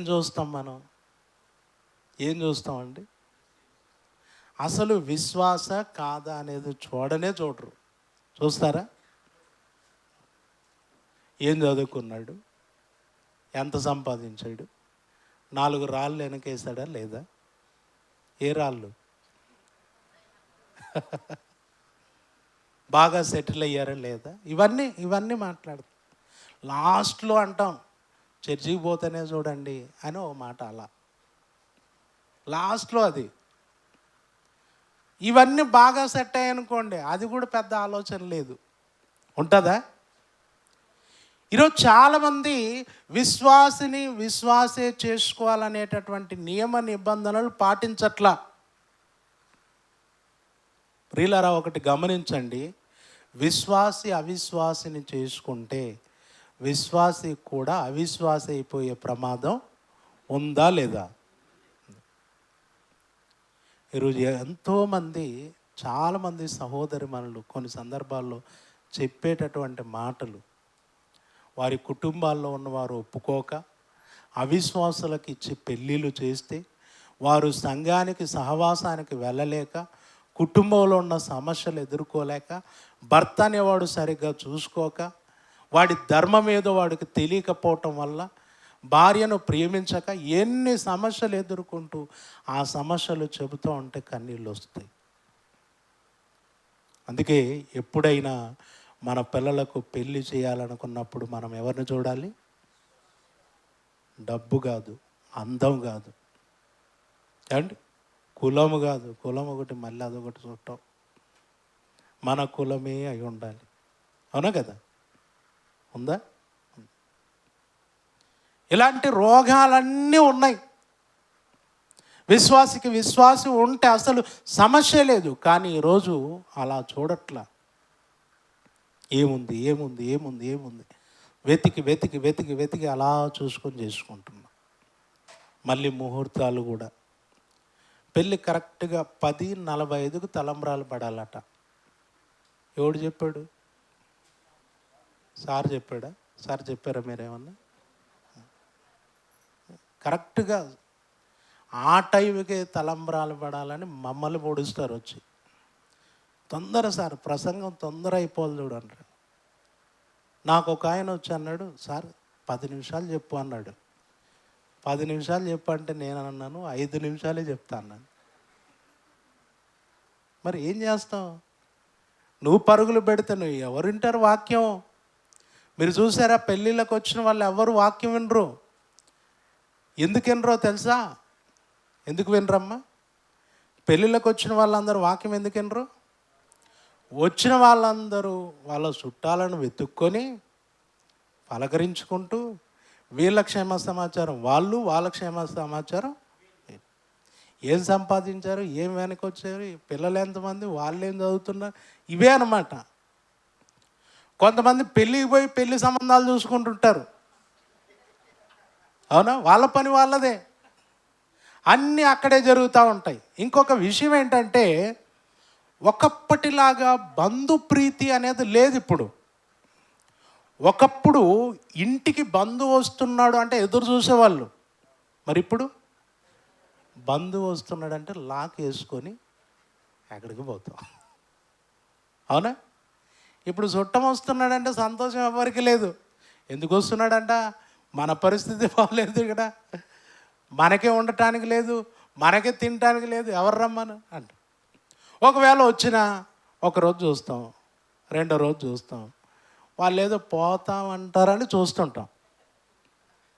పోతామన్నారనుకోండి, ఒక మాట వరుసగా ఉండు, ఒక వారంగానే ఉండు అంటాం. వాళ్ళు పొరపాటుగా మనం అన్నామని సరేలే అన్నారనుకోండి, ఇంకా అప్పుడు ఉంటుంది మనకు. అసలు ఎవరు కూడా బంధువుల మీద ఇప్పుడు ప్రేమ అనేది లేనే లేదు. భర్త తరపు చుట్టాలకు కూడా ఇంటికి రావటానికి మర్యాద కూడా లేదు ఇప్పుడు. అంత ఏ ఇంట్లో చూసినా భార్య తరపు వాళ్ళే, అవునా కదా? ప్రతి ఇంట్లో కూడా అయ్యగారు అంతా అమ్మగారి చుట్టాలనే మోస్తూ ఉంటాడు. ఆయన తరపు వాళ్ళు ఎవరు రారు, వచ్చిన వాళ్ళకి పెద్ద మర్యాదలు. బంధుప్రీతి అనేది లేకుండా పోయింది. ఎప్పుడో ఒకసారి ఈ పెళ్ళన్నా లేదంటే చావన్నా కలపాలి మనల్లో. చావు దగ్గర కలిసినప్పుడు చిన్నగా మాట్లాడు, బాగున్నారా, బాగున్నారు. అక్కడ పెళ్లి దగ్గర కలుసుకున్నప్పుడు గలగల గలగల, ఆ గలగలలో ఎవరు వాక్యం. అందుకే సార్ 10 నిమిషాలు చెప్పంటే నేను అన్నాను 5 నిమిషాల్లో ముగిస్తా నేను అన్నాను. వాకింగ్ చెప్పాను, 5 నిమిషాల్లో ముగించాను. కిందికి రాగానే ఒక ఆయన వచ్చి, థ్యాంక్స్ సార్, ఏం చెప్తుంది సార్, వాక్యం తొందర ముగిస్తుంది సార్. 5 నిమిషాలు చెప్పినందుకు ఎంత మర్యాద చూడండి. పొరపాటుగా 1 గంట చెప్పుంటే ఇంకేమన్నా ఉందా, మర్యాద ఉంటుంది మనకు? ఉండదు. కొన్ని పెళ్ళిళ్ళలో ప్రయత్నం చేశాను, చూశాను, ఇది సెట్ కాదు మనకని చెప్పి నేను ఎక్కడైనా పెళ్ళిళ్ళకి డేట్ ఇవ్వడం మానుకున్నా. అన్న మీరు రావాలన్నా మా ఊరికి అంటే వద్దాంలే. ఏం చెప్పుతాముడు కార్యక్రమం అంటే అదే పెళ్ళి అన్న అంటే ఆ డేట్ కాలేదు, మనం రాలేము, కట్ చేస్తున్నాం. ఎందుకంటే వాక్యం వినే పరిస్థితులు లేవు. ఈ బంధువులంతా అప్పుడే కలుస్తారు, అప్పుడే మాట్లాడుకుంటారు. తర్వాత మళ్ళీ భోజనాలు చేయటం, పెట్టుబడి పెట్టడం, ఎవరి దారిన వాళ్ళు వెళ్ళిపోవటం. కనుక ప్రియులారా, ఈరోజు వివాహాలు అనేటటువంటివి నిజంగా విశ్వాసికి విశ్వాసిని చేయటం మంచిది. సంఘంలో సేవకులైన వారు కానీ విశ్వాసులైన వారు కానీ గుర్తుపెట్టుకోండి, పెళ్లి చేసుకునే వారు సేవకుని సంప్రదించండి. మొత్తం అన్నీ సెట్ చేసుకొని వస్తారు, వచ్చి లాస్ట్కి పత్రిక రాయి సార్ అంటారు. అంటే సారు దేనికి ఉండేది? పత్రిక. ఆ పత్రిక కూడా మళ్ళీ అంత తెలివిగా రాయిస్తారు తెలుసా. మా దగ్గర కొంతమంది మేధావులు ఉన్నారు, క్యాలెండర్లో ఏ డేట్ మంచిదో బయట చూసుకొని వస్తాడు, 2-3 చూసుకొస్తాడు. చూసుకొచ్చి సార్ నీకు వీలైన డేట్ పెట్టు సార్ అంటాడు. పెట్టంటే మనం ఇలా వేలు ఇలా అంటూ ఉంటాం. అంటే ఇక్కడ ఆగు సార్, ఇది చూడు ఒకసారి అంటే అది ఆల్రెడీ వాళ్ళు ఫిక్స్ అయ్యి వచ్చిందనమాట. అక్కడ ఆపుతాడు. కొంచెం ఈ డేట్ ఏదో ఉన్నట్టుందంటే ఇంకొంచెం కిందికి రా సార్, పర్లేదు నువ్వు ఏ డేట్ పెట్టినా పర్లేదు అని కరెక్ట్గా వాళ్ళు అనుకున్న డేట్గా తీసుకొస్తారు. తర్వాత మనకి ఇంకో క్యాలెండర్ ఉంటుంది కదా, దాంట్లో పోయి చూస్తే తెలుస్తుంది అనమాట వీళ్ళు ఎందుకు ఆ డేట్ కన్ఫర్మ్ చేశారనేది. ఎలా ఉందో చూడండి. అలా సెట్ చేస్తారు. ఇక పత్రికల్లో టైం కానీ పేర్లు కానీ అన్నీ వాళ్ళు అనుకున్నట్టుగానే సెట్ చేసి స్టార్ట్ అంటారు. తప్పు, అలా చేయకండి. సేవకునికి విలువిస్తే కంప్లీట్గా సేవకునికి విలువిచ్చి ఏం చేయాలి మనం? అయ్యా మీరు ఏ డేట్ చెప్తారు, ఏ సమయం చెప్తారు, ఎలా చెప్తారు అలాగే చేద్దాం. ఇక పెళ్ళిళ్ళు కూడా అండి, మన దగ్గర ఎక్కడ కూడా క్రిస్టియన్ పెళ్ళి అంటే 1 గంటకు భోజనాలకు పంపించిన సందర్భాలు ఉన్నాయా? ఉన్నాయండి. పోనీ ఇక్కడ ఉందా? భోజనం 1 గంటకంతా పంపించేస్తారా? పంపిస్తే అద్భుతం. ఒక ఊళ్ళోనండి ఆ సంఘంలో పెళ్ళిళ్ళు ఖచ్చితంగా 11కు స్టార్ట్ అవ్వాలి. 11 గంటలకు పెళ్లి కుమారుడు పెళ్లి కుమార్తె చర్చిలో ఉండాలి, 12కు ముగింపు. సంఘ పెద్దలు లాక్ ఓపెన్ చేస్తారు, 10 గంటలకు ఓపెన్ చేస్తారు, 11 వరకు చూస్తారు. 11 గంటలకు పెళ్లి కొడుకు పెళ్లి కూతురు లోపలికి రాలేదనుకోండి, ఆ సంఘ పెద్దలే అందరిని లోపల ఉన్న వాళ్ళని బయటికి పంపించి చర్చి తాళం వేసుకొని పోతారు. నిజమండి అది. ఏంటి చర్చికి లాకేసి వెళ్ళిపోతారు ఇంకంతే. ఏమైంది అంటే పెళ్ళి 11 గంటలకు స్టార్ట్, 12 గంటలకు ముగింపు. టైంకి రాకపోతే పెళ్ళి జరిగించబడదు, అయిపోయింది. ఇంకా లేదు సార్ ఖచ్చితంగా చేశారంటే అప్పుడు చర్చి తెరవరు, చర్చి ముందు తలంబ్రాలు వేస్తారు. అక్కడే బయటే ఎంత స్ట్రిక్ట్ పెట్టారు చూడండి. ఈరోజు అలాంటి పద్ధతి పెడితే కూడా సెట్ కావట్లే కొంతమంది. ఇంకా అలా పెట్టామంటే ఇంక ఈ సంఘం వద్దులే, మనం ఇంకో సంఘం, ఇదొక దరిద్రం. అవునా కదా? ఇంత స్ట్రిక్ట్గా ఉంటే మనకు కుదరదు, మనం ఇంకో చర్చికి వెళ్ళిపోదాం అనే వాళ్ళు ఉన్నారు. కానీ అది క్రమం కాదు, సమయాన్ని పాటించాలి.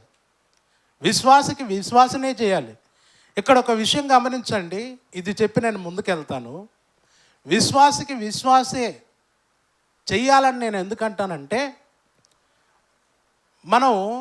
మనం ఇక్కడ నిలబడి ఉన్నాం, ఒక వ్యక్తి గోతిలో ఉన్నాడు. ఒక గోతిలో పడ్డాడు. ఇప్పుడు అందులో ఉన్నటువంటి వాడిని మనం పైకి లాగాలనుకుంటున్నాం. ఇప్పుడు ఆ కింద ఉన్న మనిషిని ఇలా పట్టుకొని నేను పైకి లాగాలనుకుంటున్నాను. కింద ఉన్న మనిషి కూడా ఏమనుకుంటున్నాడంటే నన్ను కిందికి లాగాలి అనుకుంటున్నాడు. గోతిలో ఉన్నవాడు కిందికి లాగాలనుకుంటున్నాడు. పైన ఉన్నవాడు కిందున్న వాడిని పైకి లాగాలనుకుంటున్నాడు. ఇప్పుడు ఎవరిని లాగగలరు? ఎవరికి సులువుగా ఉంటుంది? గోతిలో ఉన్నవాడు అలా లాగితే చాలు, వీడు పల్టి కొట్టి లోపలికి వెళ్తాడు. అంతేనా? ఇప్పుడు లోకములో ఉన్నవాడు విశ్వాసిని లోకములోకి లాగాలి అనుకుంటే చాలా సులువు. లోకములో ఉన్నటువంటి వారిని క్రీస్తులోకి నడిపించాలంటే చాలా కష్టం. అందుకే ఒక విశ్వాసికి అవిశ్వాసికి పెళ్ళి అవుతూ ఉంటే సేవకుడు అక్కడికి వెళ్ళి వాక్యం చెప్పడానికి వెళ్ళి అడిగాడట. ఇద్దరి విషయం అడిగాడు. ఇందులో ఎవరు నమ్ముకున్నారు ప్రభువుని, ఎవరు నమ్ముకోలేదంటే అమ్మాయి నమ్ముకుందండి, అబ్బాయి ఇంకా ప్రభువుని అంగీకరించలేదంటే అన్నాడట. ఇదేంటి బ్రతుకున్న ఆవిడకు శవాన్ని తెచ్చి పెళ్లి చేస్తున్నారు అన్నాడట. బ్రతుకున్న ఆమెకు ఎవరిని తీసుకొచ్చి పెళ్లి చేస్తున్నారు? చచ్చినోడిని శవాన్ని తీసుకొచ్చి పెళ్లి చేస్తున్నారు అని అంటే అర్థం కాలే వాళ్ళకు. అప్పుడు చెప్పాడట, అవిశ్వాసి అంటే లోకములో పాపముల చేత అపరాధముల చేత చచ్చినవాడు. చచ్చిన శవానికి బ్రతుకున్న మనిషికి పెళ్లి చేస్తారు ఎవరన్నా? మనం చేస్తున్నాం. జరుగుతున్నాయి అవి. అందుకే ఎప్పుడైనా బ్రతుకున్న వారికి ఎవరిని తెచ్చి చేయాలి? విశ్వాసికి ఎవరిని తీసుకొచ్చి చేయాలి? విశ్వాసులు ఎవరిని చేసుకోవాలి? విశ్వాసులని చేసుకోండి. ఆ రోజు ఈ నిర్ణయం తీసుకున్నారు. సొలొమోను అన్య స్త్రీలను వివాహం చేసుకున్నాడు. చాలామంది అన్య స్త్రీలను వివాహం చేసుకున్నాడు. ఏమండి, దేవుని కొరకు ఒక అద్భుతమైనటువంటి మందిరం 7 సంవత్సరాలు కట్టాడు. ఒక అద్భుతమైన మందిరాన్ని కట్టించాడు. దేవుడు దావీదుతో అన్నాడు, నీ చేతులు రక్తాన్ని చిందించాయి, నీలో నుండి వచ్చు నీ కుమారుడు నా కొరకు మందిరం కడతాడని చెప్పాడు. దేవుని కొరకు ఒక అద్భుతమైన మందిరాన్ని కట్టినటువంటి సొలొమోను అదే చేతులతో అన్య దేవతలకు ఉన్నత స్థలాల మీద బలిపీఠాలు ఎందుకు కట్టాడు? ఒక మాట చూడండి, ఎందుకు కట్టాడు? రాజుల మొదటి గ్రంథం 11వ అధ్యాయము 4వ వచనం. సొలొమోను వృద్ధుడైనప్పుడు అతని భార్యలు అతని హృదయమును ఇతర దేవతల తట్టు తిప్పగా అతని తండ్రి అయిన దావీదు హృదయం వలె అతని హృదయము దేవుడైన యెహోవా ఎదుట యథార్థము కాకపోయెను. సొలొమోను అస్తారోతు అను సీదోనీల దేవతకును మిల్కోము అను అమ్మోనీల హేయమైన దేవతను అనుసరించి నడిచెను. ఈ ప్రకారము సొలొమోను దేవుని దృష్టికి చెడు నడత నడిచి తన తండ్రి అయిన దావీదు అనుసరించినట్లు యథార్థ హృదయంతో యెహోవాను అనుసరింపలేదు. సొలొమోను కెమోషు అను మోయాబీల హేయమైన దేవతకును మొలేకు అను అమ్మోనీల హేయమైన దేవతకును యెరూషలేము ఎదుటనున్న కొండ మీద బలిపీఠములను కట్టించును. తమ దేవతలకు ధూపం వేయిచు బలులను అర్పించుచు నుండిన పరస్త్రీలైన తన భార్యల నిమిత్తము అతడు ఇలాగూ అన్య స్త్రీల వివాహం చేసుకోవద్దు అని దేవుడు ముందే ధర్మశాస్త్రంలోనే చెప్పాడు. రాజు ఎక్కువ వివాహాలు చేసుకోకూడదు, అందులోనూ అన్యులను చేసుకోకూడదు అని చెప్పాడు. ఇప్పుడు అన్యులను చేసుకున్నందుకు దేవుని కొరకు మందిరం కట్టినవాడు అన్య దేవతలకు కూడా ఏం చేశాడట? బలిపీఠాలు కట్టాడట. ఎంత దరిద్రమో చూడండి. తర్వాత పశ్చాత్తాపడి రాసినటువంటి మాటలే ప్రసంగిలో ఉన్నటువంటి మాటలు. సొలొమోను జీవితంలో చాలా పాపాలు జరిగాయి. చివరి దినాల్లో తెలుసుకున్నాడు, పశ్చాత్తాపడ్డాడు. వ్యర్థము సమస్తము వ్యర్థం అని చెప్పాడు. కనుక ప్రియులారా, విశ్వాసం చేసుకోవటం అనేటటువంటిది మంచిది. అందుకే ఆ రోజు వారు తీసుకున్న నిర్ణయాల్లో ఇలాంటి నిర్ణయం ఉంది. ఇది మనకు కూడా ఎంతో క్షేమాన్ని కలగచేస్తుంది అనేది మీరు గుర్తుపెట్టుకోండి. తర్వాత ఇంకో విషయం చదువుకుందాం. నెహెమ్యా గ్రంథం 10వ అధ్యాయము 31వ వచనం. దేశపు జనులు విశ్రాంతి దినమందు అమ్మకపు వస్తువులనే కానీ భోజన పదార్థములనే కానీ అమ్ముటకు తెచ్చిన ఎడల విశ్రాంతి దినమున కానీ పరిశుద్ధ దినములలో కానీ వాటిని కొనకుందుమనియు అన్నారండి. దేశపు జనులు విశ్రాంతి దినమున అమ్మకపు వస్తువులను తీసుకొని వస్తే మేము ఆ దినమున కొనము, పరిశుద్ధ దినములలో కొనము. ఇశ్రాయేలీయులు విశ్రాంతి దినమున ఏం చేస్తారు? విశ్రాంతి దినమున సమాజ మందిరములో కూడుకుంటారు, దేవుణ్ణి ఆరాధించడానికి కూడుకుంటారు. వారికి విశ్రాంతి దినం అనగా శనివారం వారు దేవుణ్ణి ఆరాధించేవారు. ఇప్పుడు వారు ఆరాధించవలసినటువంటి ఆ దినమున ఎవరైనా అమ్మకపు వస్తువులను తీసుకొని వస్తే ఆ రోజు వీరు వెళ్ళి ఆ వస్తువులను కొనుక్కుంటూ అక్కడే నిలబడి మళ్ళీ ఒక 10 మందిని పిలిచి వాళ్ళతో మాట్లాడి మీరు కొనండి అని ఈ సమస్య ఇక మీదట ఉండదు.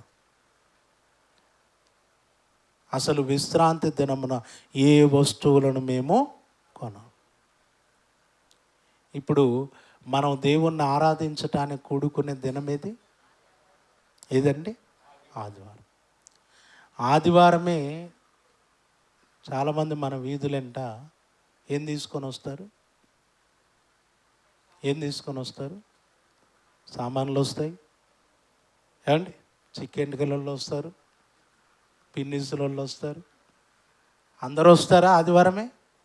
అది కరెక్ట్గా మనం రెడీ అయిపోయేటప్పుడే, మందిరానికి పోయేటప్పుడే వస్తే మనం అక్కడ చక్కగా నిలబడిపోయి మనం కొనటమే కాకుండా మళ్ళీ చర్చికి వెళ్ళేట ఆమెను రా వదినా నువ్వు కూడా తీసుకుందరా ఏమండి? ఆదివారమే అన్ని వ్యాపారాలు చేస్తున్నారా లేదా? సహవాసం వదిలేసి, సంఘం వదిలేసి. అసలు ఈరోజు దేవుని మందిరంలో సమయానికి వచ్చేటటువంటి విశ్వాసులు ఎంతమంది ఇక్కడ? కరెక్ట్గా మేము ప్రారంభ ప్రార్థనకు వస్తామండి అనే వాళ్ళు చేయతండి. 1, 2, 3, 4. ఓకే, మరి మిగతా వాళ్ళు ఏంటి? ఎన్ని గంటలకండి ఆరాధన ప్రారంభం? 10 గంటలకు. 10 గంటలకు స్టార్ట్ అంటే 11 వరకు వస్తారట. అయ్యగారు చెప్తున్నారు, మంచి మర్యాద. 11 గంటలకు వస్తారట. ఇంకొక కొంతమంది రొట్టె ఇచ్చే సమయంలో వస్తారు అలా. ఇంకొంతమంది లాస్ట్లో ప్రకటనలప్పుడు కూడా వచ్చేవాళ్ళు ఉన్నారు. పాపం వాళ్ళ తల జుట్టు నీళ్ళ తడితో ఉంటుంది, ఆరిపోయి కూడా ఉండదు. అలా నీళ్ళలో మునగటం రావటమే ఇక్కడికి డ్రెస్ వేసుకొని. ఏంటి అసలు ఆదివారం దేవుని సమయం దేవునికి ఇవ్వాలి అన్న ఆలోచన ఉండదా? సిద్ధపాటు ఉండదా? ఉండకూడదా? ఈరోజు మన ఉద్యోగాలంటే, మన చదువులంటే, మన సమస్యలంటే సమయానికి పరుగులు పెడుతున్నావా లేదా? పరుగులు పెడుతున్నావా లేదండి? రేషన్ షాపులో బియ్యం వేస్తారంటేనే ఫస్ట్ ఎవరుంటారు? రేషన్ షాపులో బియ్యం 3 రోజులు వేస్తాడు, కానీ ఫస్ట్ రోజే ఫస్ట్ లైన్లోనే ఎవరు ఉండాలా? అక్కడ ఫస్ట్ ఉంటాం, కానీ ఇక్కడ మాత్రం ఉండవు. ఇక్కడికి పరుగులు పెట్టుకొని రాం, ఎక్కడ ఆసక్తి ఉండదు, నిదానంగా వస్తాం. మరలా ఇంటికి పోయేటప్పుడు చూడండి, అందరికి వందనాలు టక్కున వెళ్ళిపోతాం. ఒక్క 5 నిమిషాల్లో వందనాలు అందరికీ చెప్పేసి అయిపోయిన తర్వాత వారం తర్వాత కలుసుకున్నాం. ఏంటి మీ పరిస్థితులు, ఎలా ఉన్నారు, ఏంటి మీ కుటుంబ పరిస్థితులు ఏంటి, మేము ప్రార్థన చేయాలా, సహాయం చేయాలా, ఏదైనా మంచి విషయాలు మాట్లాడుకోవాలనేది ఏమీ ఉండదు. ఆరాధన ముగిసిందా వెంటనే పరుగు. ఎందుకంటే చేసుకొని తినాలి. మొత్తం రెడీ చేసి పెట్టవచ్చు అంటాం. ఆ రోజు ముక్కలేంది ముద్ద అది. కాబట్టి ఆ ముక్కలన్నీ రెడీ చేసి పెట్టవచ్చు అంటాం. కాబట్టి ఇప్పుడు ఇక్కడ ఎవరిని పలకరించే పని లేదు. ఒకవేళ పలకరింపంటే వందనాలు పెట్టుకోవటం పరుగే పరుగు. మంచిదండి. మన ఆత్మీయ జీవితానికి అది క్షేమాభివృద్ధి కలగజేస్తుందా? కలగజేయదు. అసలు విశ్రాంతి దినమున ఆ రోజు వాళ్ళు ఏమీ కొనమన్నారు. ఈరోజు దేవుణ్ణి ఆరాధించే దినమున వ్యాపారాలు వద్దు, మన సమస్యలు వద్దు, మన అవసరాలు తీర్చుకోవటానికి పరుగులు పెట్టొద్దు. దేవుని సమయం దేవునికి మనం ఇవ్వాలి. 2 గంటలు లేదా 3 గంటలు అంతే. మనం దేవుని సన్నిధికి వచ్చేది ఎన్ని గంటలు? 2 లేదా 3 గంటలు. ఈ సమయం దేవుని సమయం. దేవుని సన్నిధిలో వచ్చి గడపకపోతే నిన్ను వారమంతా ఎలా కాపాడాలి దేవుడు? నీకు ఎలా తోడై ఉండాలి? మరలా ప్రతిక్షణం ప్రార్థన చేస్తావు, దేవా నన్ను కాచి కాపాడు, నీ రెక్కల చాటున భద్రపరచు. మళ్ళీ రాత్రివేళ ప్రత్యేకమైన ప్రార్థనలు, దేవా నేను పడుకుంటున్నాను ఆయన, మరి బంగారు కంచె. ఏ కంచెట? ఆ బంగారు కంచెలు వేయాలంటే బంగారంలాగా ఇక్కడ కనబడాలి కదా. నువ్వు దేవుని సన్నిధికి రావాలి కదా. నీకు దేవుడు చేయాల్సినవన్నీ చేయాలి. నువ్వు దేవుడికి చేయాల్సింది మాత్రం ఒక్క దాంట్లో క్రమం ఉండదు. ఒక్క దాంట్లో దేవుని వాక్యానుసారంగా పాటించవు. దేవుని సమయాన్ని దొంగిలిస్తావు, నీ అవసరాలకు వాడుకుంటావు. దేవుడి కొరకు రావు, దేవుడి కొరకు ఇవ్వవు, దేవుని కొరకు పరిగెత్తవు. కానీ దేవుడు మాత్రం నీ అవసరాలు తీర్చాలి, నిన్ను కాపాడాలి, నీ కుటుంబానికి ఆరోగ్యం ఇవ్వాలి, నీకు ఆరోగ్యం ఇవ్వాలి. ఇదేమైనా మీకు న్యాయంగా ఉందా? ఉందండి? లేదు. అందుకే ఈవేళ ఒక నిర్ణయం తీసుకోవాలి. ఏమని? దేవుణ్ణి ఆరాధించు దినమున మేము ఏ అమ్మకు వస్తువులను కొనం. ఒకసారి గట్టిగా చెప్పండి. చేసేటట్టు ఉంటే చెప్పండి, మళ్ళీ ఊరికే చెప్పారు. ఏదో ఆయన అనిపిస్తున్నాడు కాబట్టి అందామని గుంపులో అలా కొట్టిపడేశారు. మీ మాట దేవుని వినబడుతుంది, మీ మాట దేవుని సన్నిధికి వెళ్ళిపోతుంది. అందుకే హృదయపూర్వకంగా చెప్పండి, దేవుణ్ణి ఆరాధించు దినమున దేవుని సన్నిధికి సమయానికి తప్పనిసరిగా వస్తాం. ఆ దినమున మా సొంత కార్యక్రమాలు, వ్యాపారాలు, సమస్యలు ఏవి చూసుకో. అమ్మకు వస్తువులను కొనము. ఖచ్చితమా? సార్ ముద్ర చేయండి. అయ్యో మర్చిపోతే చాలా కష్టం. దేవుని మాటని, దేవుని సన్నిధిలో మన నోటి వెంట చెప్పిన మాటను మనము మర్చిపోకూడదు. మర్చిపోతే దాని ప్రతిఫలం దేవుడు మీకు ఇస్తాడు. అందుకే భయముతో, భక్తితో దేవుని సన్నిధిలో దేవుడికి మాట ఇవ్వాలి. ఇచ్చారా? ఇప్పుడు ఇచ్చినట్టేనా? ముద్ర వేయమంటారా? అయిపోయిందా? రాయటం కంప్లీట్ అయిందా? వేసేమా ముద్ర? ఓకే. ఇక మీదట ఖచ్చితంగా దేవుని సన్నిధిలో క్రమం తప్పకుండా సమయాన్ని పాటించండి. ఇకపోతే మరొక విషయం, అందులో 32వ వచనం చదువుకుందాం. 32వ వచనం. మరియు మన దేవుని మందిరపు సేవ నిమిత్తం ప్రతి సంవత్సరము తులము వెండిలో 3వ వంతు ఇచ్చేదమని నిబంధన. మన దేవుని మందిరపు సేవ అంటే మీరు ఒకటి గుర్తుపెట్టుకోండి, సేవకునికి మనము పోషణ కొరకు ఇవ్వటం అనేది ఒకటి ఉంటుంది. అలాగే మందిర సేవ అనేది ఒకటి ఉంటుంది. ఏమండి? మందిర సేవ అని అంటే ఇక్కడ ఈ మందిరం ఉంది. ఇప్పుడు ఈ మందిరానికి కావలసిన అవసరాలు ఉంటాయో ఉండవా? ఇక్కడ కుర్చీలు వచ్చాయి, ఫ్యాన్లు వచ్చాయి, మైకులు వచ్చాయి. ఇదంతా కూడా మనము దేవుణ్ణి ఆరాధించటానికి మనం ఏర్పాటు చేసుకున్న ఈ స్థలంలో మనం మందిర సేవ కొరకు పెట్టుకున్న ఖర్చు ఇది. ఇక్కడ మనం వచ్చి ప్రశాంతంగా కూర్చోవాలి, ప్రశాంతంగా దేవుణ్ణి ఆరాధించాలి అంటే ఇక్కడ ఖర్చు ఉంటుంది. ఆ ఖర్చును ఎవరు భరించాలి? ఎవరు భరించాలి? ఇక్కడికి వచ్చి దేవుణ్ణి ఆరాధించటానికి కూర్చునే మనమే.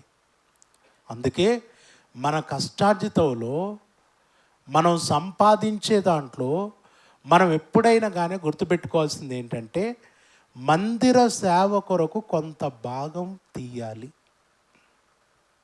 మందిర సేవ కొరకు పక్కన పెట్టాలి. ఏమండి?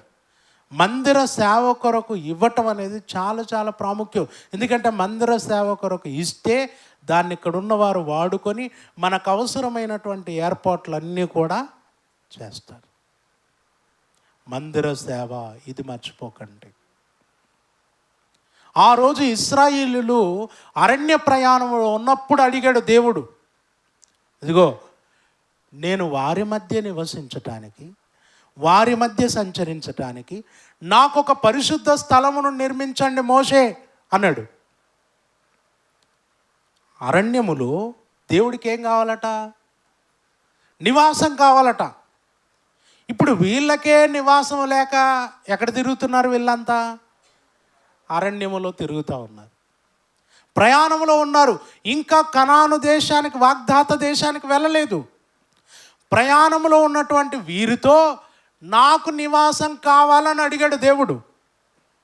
అడిగితే ఆ నివాసము కొరకు, ప్రత్యక్షపు గుడారము కొరకు కావలసినటువంటి కానుకలన్నీ కూడా ఎవరిచ్చారు? ఇశ్రాయేలీయులు ఇచ్చారు. నిర్గమకాండం 25వ అధ్యాయంలో మీరు చదువుకోండి. కావలసినవన్నీ ఇచ్చారు. ఎక్కడి నుండి వచ్చాయి వారికి? ఎక్కడి నుండి వచ్చాయి? వాళ్ళేమో ఎక్కడి నుండి వస్తున్నారు? ఐగుప్తు నుండి వస్తున్నారు. అక్కడ ఎలా ఉన్నారు? బానిసలుగా ఉన్నారు. ఎంతకాలం ఉన్నారు? 430 సంవత్సరాలు ఉన్నారు. బానిసత్వము నుండి విడిపించబడి ప్రయాణంలో ఉన్నటువంటి వీరు మార్గ మధ్యలో దేవునికి నివాస స్థలం కావాలి అని అంటే దేవుని ప్రత్యక్షపు గుడారము కొరకు కానుకలు ఇచ్చారు. ఎక్కడి నుండి వచ్చాయి అంటే ఐగుప్తీయులు వారిని పంపేటప్పుడు వారికి వెండి నగలు, బంగారు నగలు, కావలసిన వస్తువులు ఇచ్చి పంపించారట. వారికి ఇచ్చి పంపిస్తే వారి వస్తువులు జాగ్రత్తగా తెచ్చుకుంటూ మధ్యలో దేవునికి మందిరం కట్టాలి, దేవునికి ప్రత్యక్షపు గుడారం నిర్మించాలంటే దాని కొరకు వారు ఇచ్చేశారు. దాచిపెట్టుకుంది ఇవ్వటం అంటే అంత గొప్ప, ఏమంటే గొప్ప విషయం. అది అంత సులువైన పని కాదు. ఈరోజు దాచుకున్నది దేవుడి కొరకు మనం ఇవ్వాలంటే చాలా కష్టం. కానీ వారు ఆ రోజు మోషే దగ్గరికి తీసుకొని వస్తే ఒకరోజు ప్రకటన చేశాడట, ఇచ్చింది చాలా ఎక్కువైపోయింది, ఇక అవసరం లేదు, మీరు ఆపేసేయండి అన్నాడట. ఈరోజు దేవుని మందిర సేవ కొరకు మనం ఎప్పుడైనా కూడా ధారాళంగా ఇచ్చేవారం కావాలి. ఎందుకంటే మనం దేవుణ్ణి ఆరాధించుకునే స్థలం ఇది. ఎంత చక్కగా ఉంటే, ఎంత ప్రశాంతంగా ఉంటే అంత చక్కగా మనం దేవుణ్ణి ఆరాధించటానికి అవకాశం ఉంటుంది. కాబట్టి దేవుని మందిర సేవ కొరకు ఇవ్వటం అనేటటువంటిది మీ జ్ఞాపకాల్లో ఉంచుకోండి. అలాగే క్రింది వచనంలో మనం చూస్తే, ఇక ముగింపులోనికి వద్దాం. క్రింది వచనంలో 37వ వచనం చదువుకుందాం.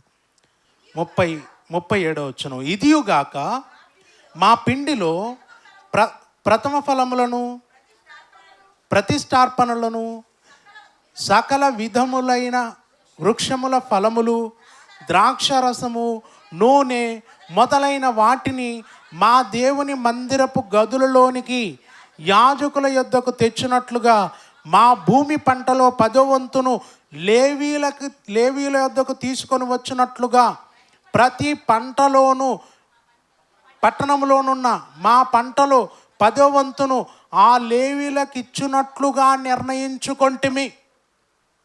ఇక్కడ చూడండి, మనం పైన చదువుకున్నది మందిరపు సేవ. ఇప్పుడు ఇక్కడ చదువుకుంటున్నది లేవీలకు ఇవ్వటం, అంటే సేవకులకు ఇవ్వటం. లేవీలు ఒకనాడు దేవుని స్వాస్థ్యం. లేవీలకు ఇశ్రాయేలులో స్వాస్థ్యము లేదు. కనాను భూభాగం 12 గోత్రముల వారికి పంచిపెట్టబడింది, లేవీలకు పంచిపెట్టబడలా. లేవీలకు ఇచ్చాడా? ఇవ్వలేదు. దేవుడు అన్నాడు, నేనే వారికి స్వాస్థ్యం అన్నాడు. కనుక లేవీలకు దేవుడే స్వాస్థ్యం కనుక ఈ 12 గోత్రముల వారు లేవీలను పోషించారు. లేవీలకు దశమ భాగాలు ఇచ్చారు. లేవీలకు తమ దశమ భాగాలను 10వ వంతులను అప్పగించారు.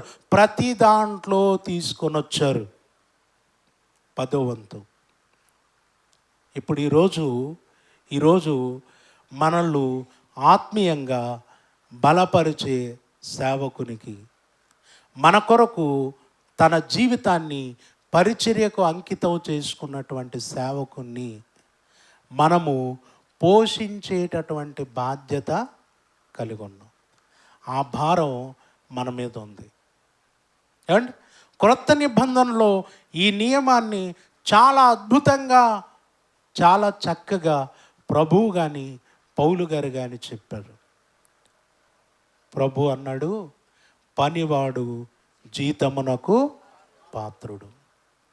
ఈరోజు మన కుటుంబాలను, మనల్ని ఆత్మీయంగా బలపరుస్తూ సేవలో నడిపించేటటువంటి సేవకుని ఖచ్చితంగా మనం పోషించాలి.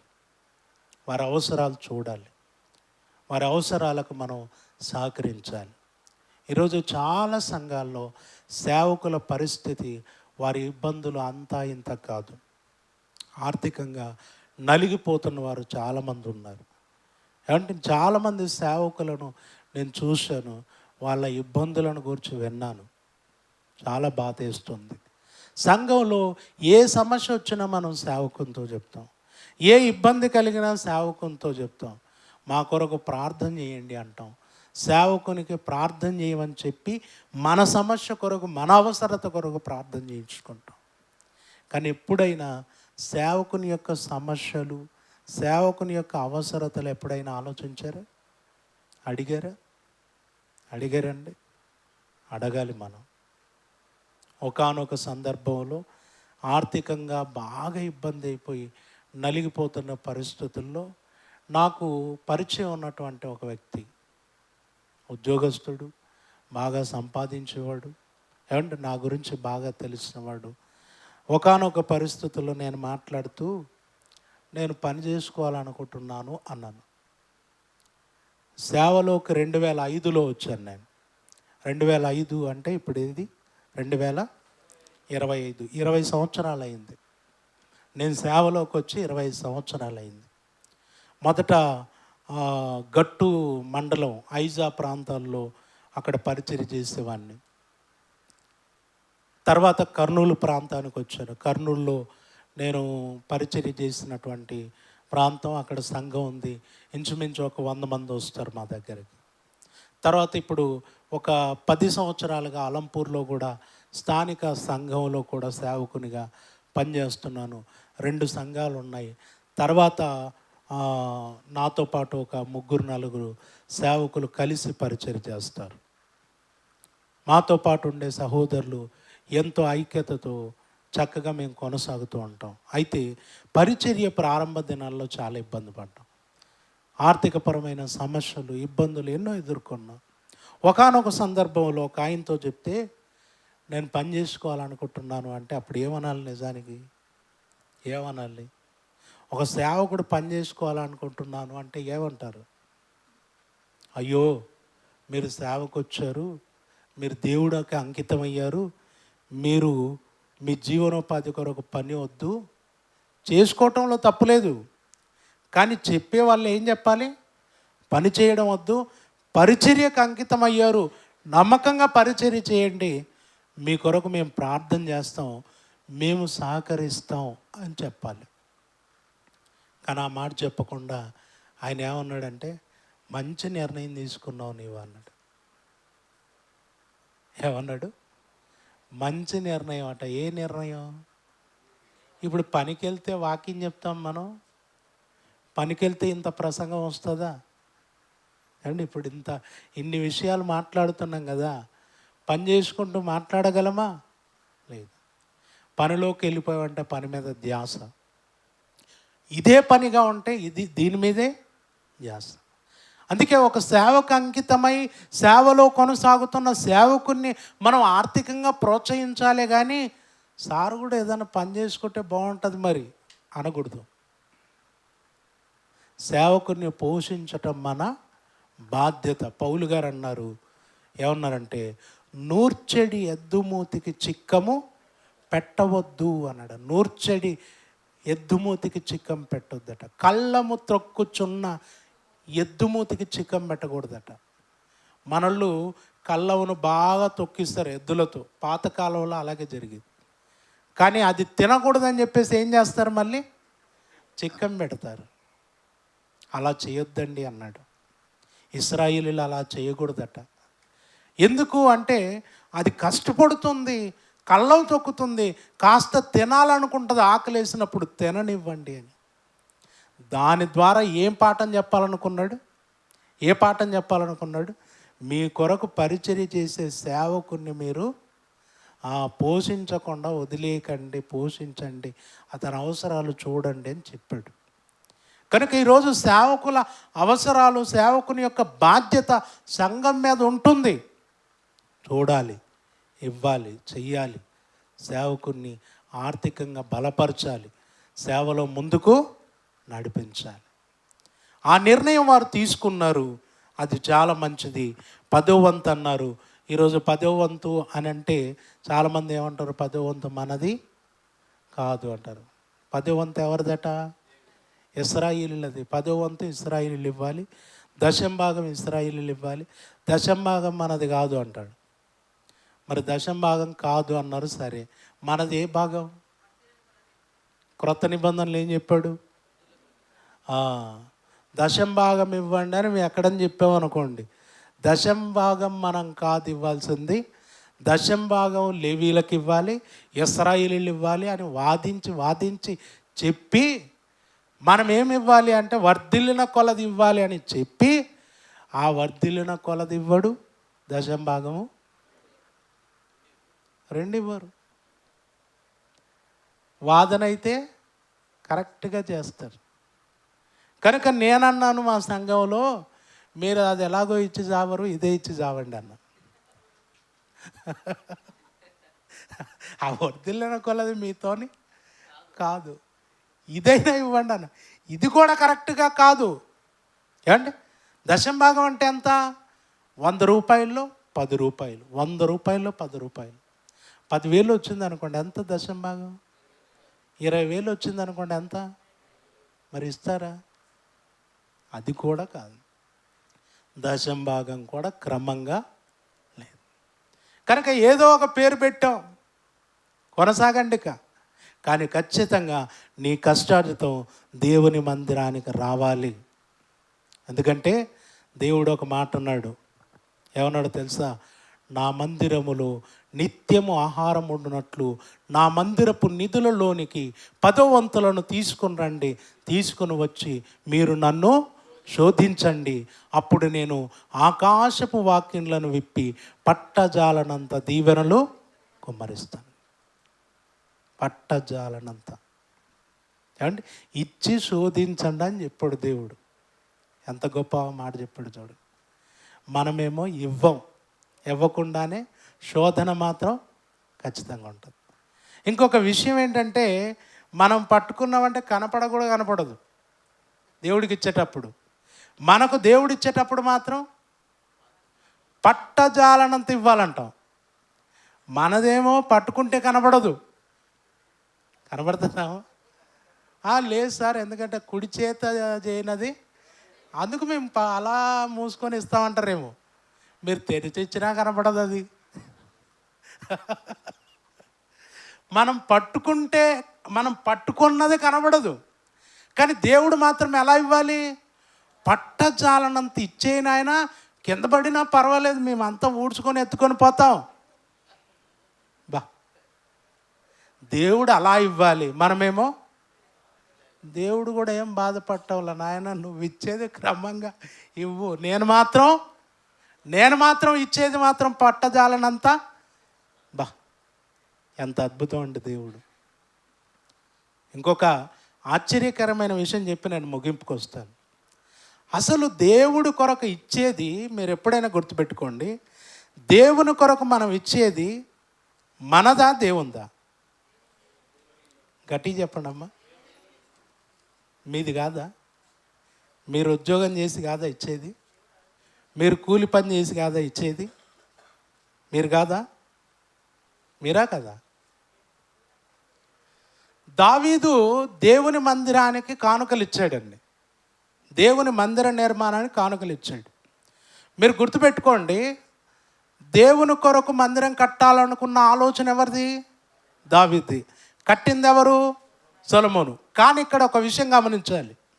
ఏంటంటే మందిరానికి స్థలము కొన్నవాడు దావీదు, మందిరానికి కావలసిన వాటన్నిటిని సమకూర్చిన వాడు కూడా దావీదే. అన్నీ సమకూరిస్తే ఏం చేశాడు సొలొమోను? కట్టించాడు, కట్టాడు కాదు. ఏమండి, తాజ్మహల్ కట్టింది ఎవరు? అదేంటండి అలా చెప్తారు? తాజ్మహల్ కట్టింది ఎవరు? కూలోళ్ళండి బాబు. మందిరం కట్టింది ఎవరు? పని వాళ్ళు. కానీ పేరెవరిది? అది. మొత్తం సమకూర్చింది ఎవరు? దావీదు. స్థలం చూసింది ఎవరు? దావీదు. దేవుని కొరకు కట్టాలనే ఆశ ఎవరిది? పేరు ఒకరిది, ఊరొకరిది. ఏమండి, మొత్తానికి దావీదు గారే సమకూర్చారు. ఎంత ఇచ్చాడో తెలుసా మీకు? ఎంత సమకూర్చాడు? ఒకసారి చూద్దాం. దినవృత్తాంతములు మొదటి గ్రంథం 22వ అధ్యాయం. దినవృత్తాంతములు మొదటి గ్రంథం 22వ అధ్యాయం. ఆకలి వేస్తుందండి ఎవరికన్నా? ఆకలి అవుతుందా? మేము ఇంకా ముగించిన తర్వాత వెళ్ళిపోతాం కాబట్టి మొత్తం కంటిన్యూ చేస్తున్నాను నేను. సాయంకాలం వరకు ఇంతే, ఇక భోజనం లేదు. ముగించేస్తానులేండి త్వరగా. 22వ అధ్యాయం 14వ వచనం. నేను నా కష్టస్థితిలోనే ప్రయాసపడి యెహోవా మందిరము కొరకు 2 లక్షల మనుగుల బంగారమట. తులములు కాదండి, మనుగులు. 2 లక్షల మనుగుల బంగారమును, 10 కోట్ల మనుగుల వెండిని, తూచ శక్యము కానంత విస్తారమైన ఇత్తడిని, ఇనుమును సమకూర్చి ఉన్నాను. మ్రాణులను రాళ్లను కూర్చి ఉంచి తిని అన్నాడండి. ఎంత సమకూర్చాడట? మరలా దావీదు గారి కష్టస్థితిలో ఉన్నట్టు అది కూడా. ఏమండి, 10 కోట్ల మనుగుల వెండట, తర్వాత 2 లక్షల మనుగుల బంగారం. ఎంత సమకూర్చాడండి? అంత సమకూర్చాడా? తర్వాత ఇశ్రాయేలీయులు కూడా ఇచ్చారు. ఇప్పుడు మందిరం కట్టడానికి అన్నీ సమకూర్చారు. ఇప్పుడు ఏమంటాడో చూడండి ఒకసారి. ఇదే దినవృత్తాంతములు మొదటి గ్రంథం 29వ అధ్యాయము, 29వ అధ్యాయము 16వ వచనం.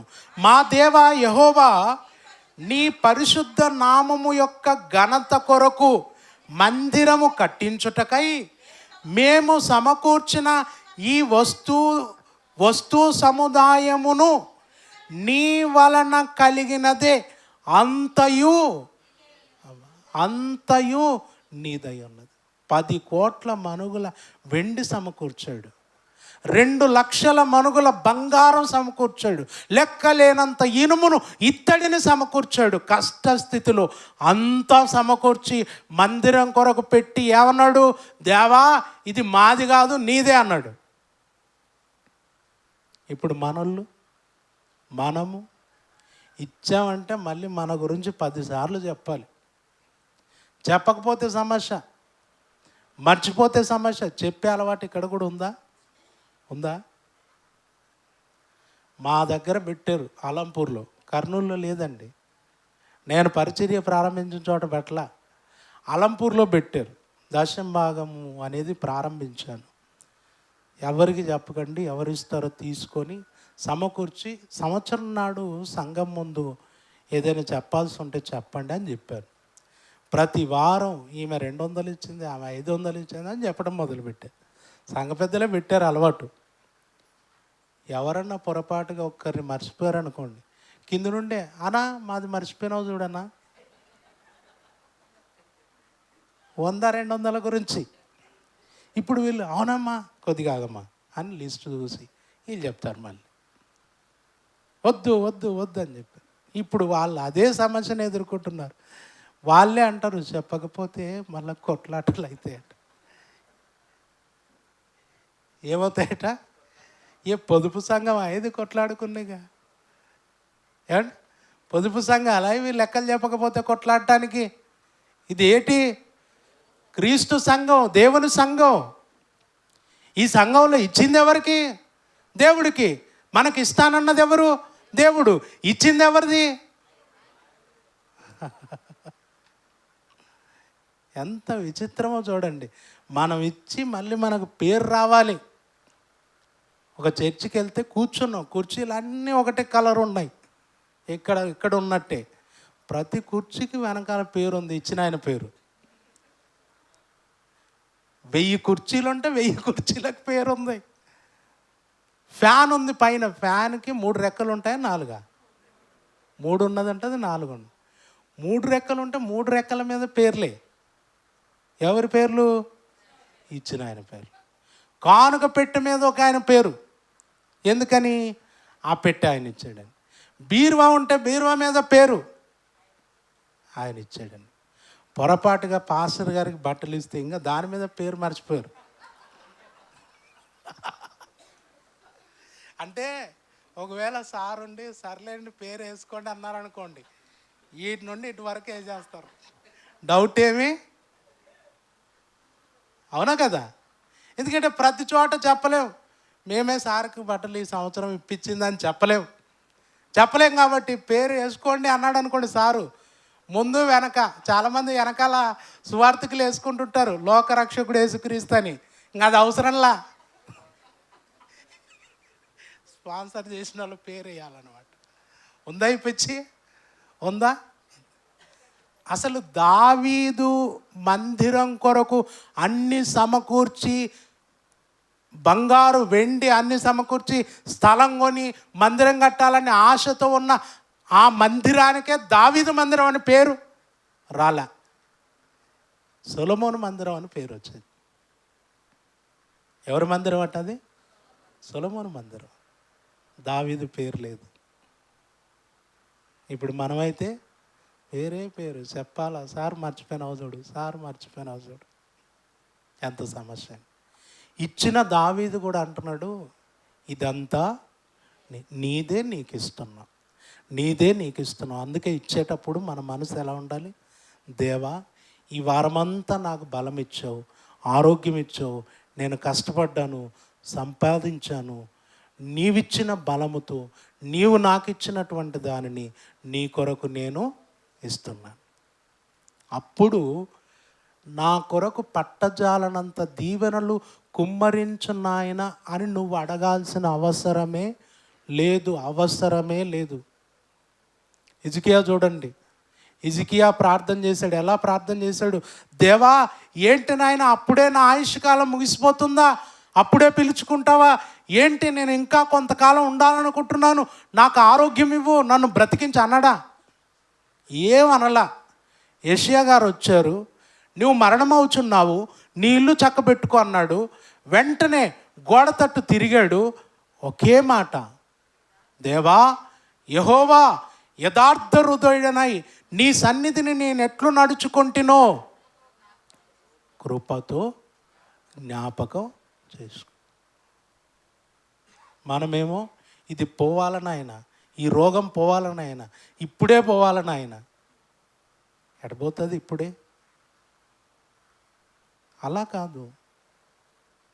మనం ఎప్పుడు కూడా దేవుని సన్నిధిలో, దేవా నువ్వు బ్రతికిస్తే నీ చిత్తం, నీ కొరకు బ్రతుకుతాను. పిలిస్తే ఎక్కడుంటాం? పరలోకం పోవటానికి ఇష్టం లేదా మీకు? లేదమ్మా, లేదా? ఎవరు చూడు, సార్ ప్రార్థన చేశారు, ఏమ్మా అంటే ఆరోగ్యం బాగాలేదు సార్. చేయకపోతే పోతావు, పోతే ఏమవుతావు? వద్దట, ప్రార్థన చేయాలట, దేవుడు ఆరోగ్యం ఇవ్వాలట. మళ్ళీ ఎక్కడుండాలి? ఇంకా నువ్వు చచ్చేంతవరకు, అసలు చావు రాకుండా నీకు ప్రార్థనలు చేసుకుంటా మేముంటే పరలోకం వద్దా? నీకు వద్దా? ప్రియులారా, దేవుని సన్నిధిలో ఎప్పుడైనా కానీ ఎలా ఉండాలంటే, నీవు ఇచ్చావు నాయన, నీది నీకు ఇస్తున్నాను. దేవా, నీ కొరకు నేను చేసింది జ్ఞాపకం చేసుకో. నువ్వు ఆరోగ్యం ఇస్తే, బలం ఇస్తే నీ కొరకు ఇంకా నేను చేస్తాను. నీ చిత్తమైతే బ్రతికించు. ఇలా ఉండాలి మన ప్రార్థనలు. అప్పుడే దేవుని నుండి ప్రతిఫలం మనం చూస్తాం. కనుక ఈరోజు దేవుని సన్నిధిలో దేవునికి ఇచ్చేది మనది కాదు, దేవునిది. అందుకే దేవునిదే మనం ఏం చేయాలి? సేవకునికి ఇవ్వాలి, సంఘానికి ఇవ్వాలి, మందిర పరిచర్య కొరకు ఇవ్వాలి. వారు ఆ రోజు అలాంటి నిర్ణయాలు తీసుకున్నారు. ఇక ఫైనల్గా ఒక మాట ఉంది, ఆ మాట చదివి నేను ముగిచ్చేస్తాను. ఫైనల్గా ఉన్న మాట ఒక మాట చదవండి. నెహెమ్యా గ్రంథం 10వ అధ్యాయము 39వ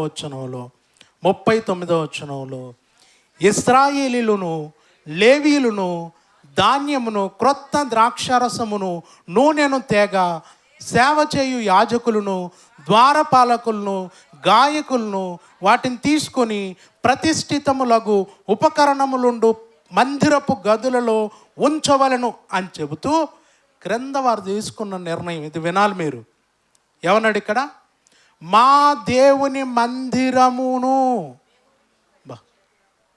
మా దేవుని మందిరమును మేము విడిచిపెట్టము. యవనస్తులు, మీరు తీసుకోవాల్సిన నిర్ణయం, సంఘ సభ్యులు తీసుకోవాల్సిన నిర్ణయం.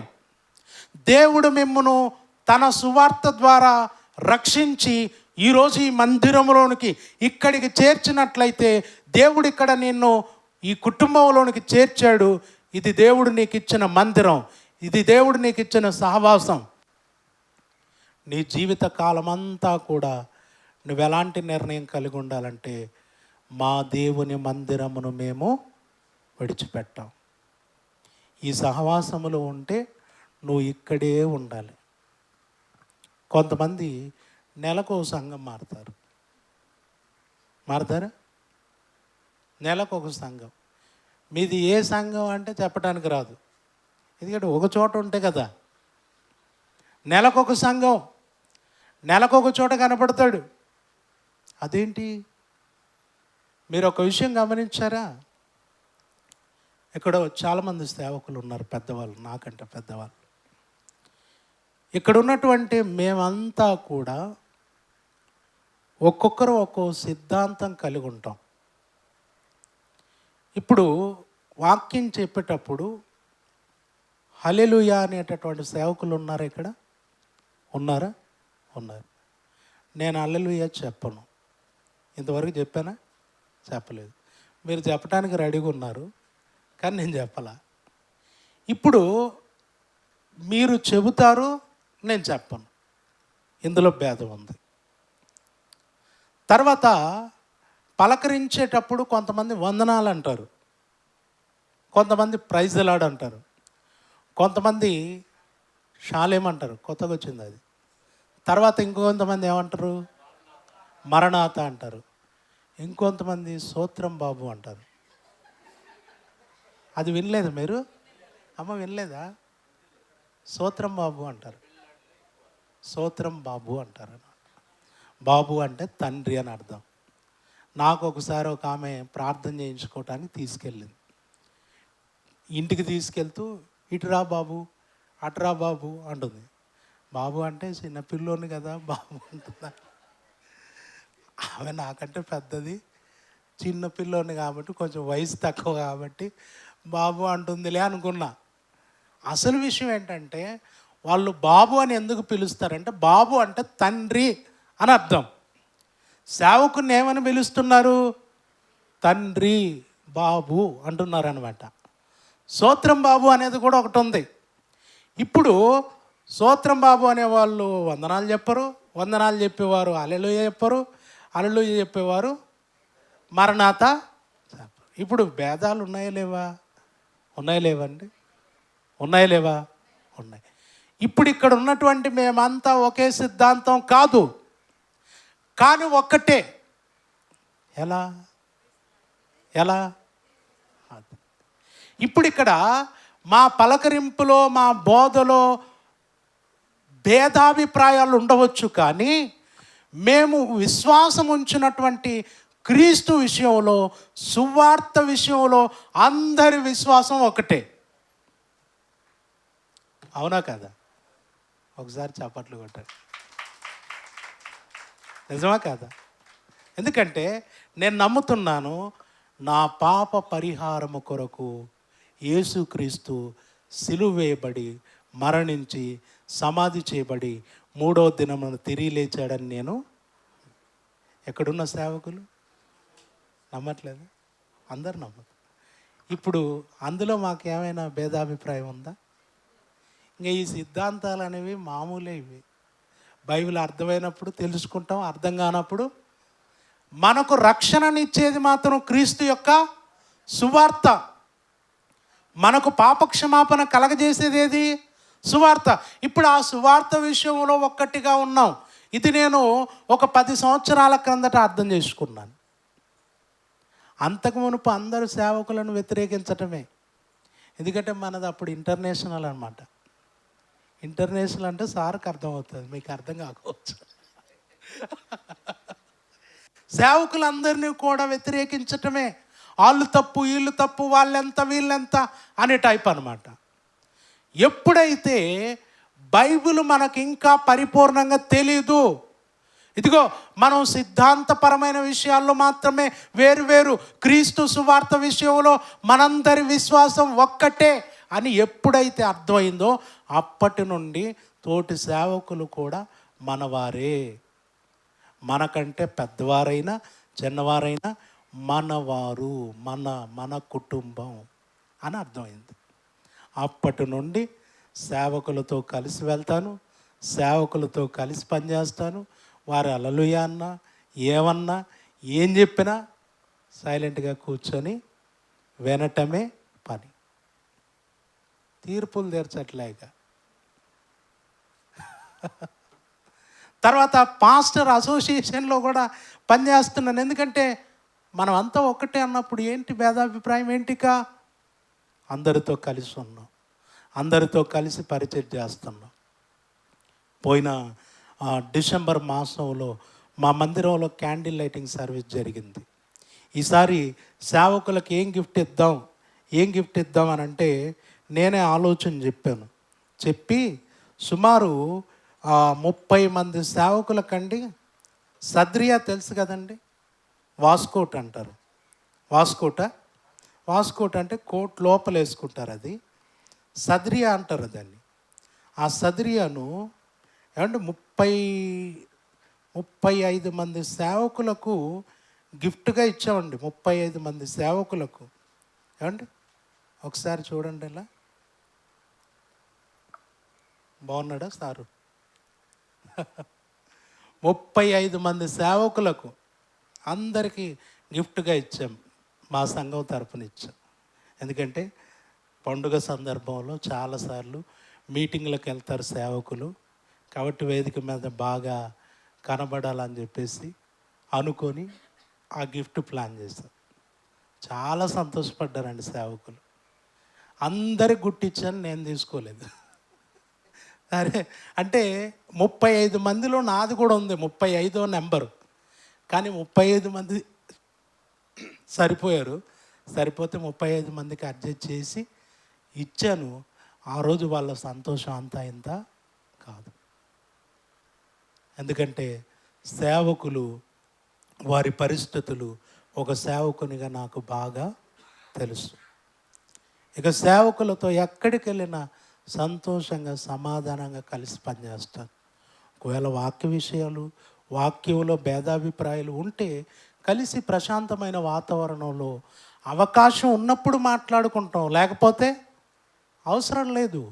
ఎందుకంటే క్రీస్తునందు మనం ఉంచిన విశ్వాస విషయంలో ఒక్కటిగా ఉన్నాం.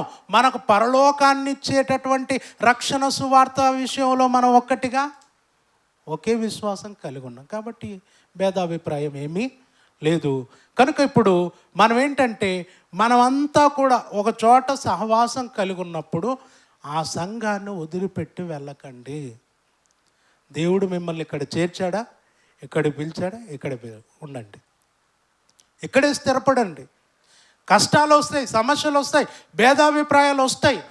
ఎన్ని వచ్చినా కూడా మీరు ఏం చేయాలి? ఇక్కడ ఏం చేయాలి? కలిసి ఉండాలి. ఒక మాట అంటాడు, మీలో యోగ్యులైన వారెవరో కనబడు నిమిత్తం మీలో భేదాభిప్రాయాలు ఉండక. నేను ఒక విషయం అడుగుతాను, మీరు బాగా ఆలోచించండి. ఇప్పుడు నీలో ప్రేమ ఉంది లేదా ఓర్పు ఉంది, నీలో ఓర్పు ఉంది అనే విషయం బయటికి రావాలి అంటే ఎప్పుడు వచ్చేది? ఎప్పుడంటే వచ్చేది? నువ్వు సహించగలవు అనేది ఎప్పుడు బయటపడుతుంది? నీలో సహనం ఉంది అనేది ఎప్పుడు బయటపడుతుంది? భారం వేస్తేనే కదా, బరువు వేస్తేనే కదా బయటపడేది. బరువు వేయకపోతే, భారం వేయకపోతే తెలుస్తుందా? సమస్య రాకపోతే తెలుస్తుందా? సంఘములో నీకు అన్నీ నేర్పించటానికే దేవుడు కొన్ని సందర్భాల్లో సమస్యలు అనేవి తీసుకొని వస్తాడు.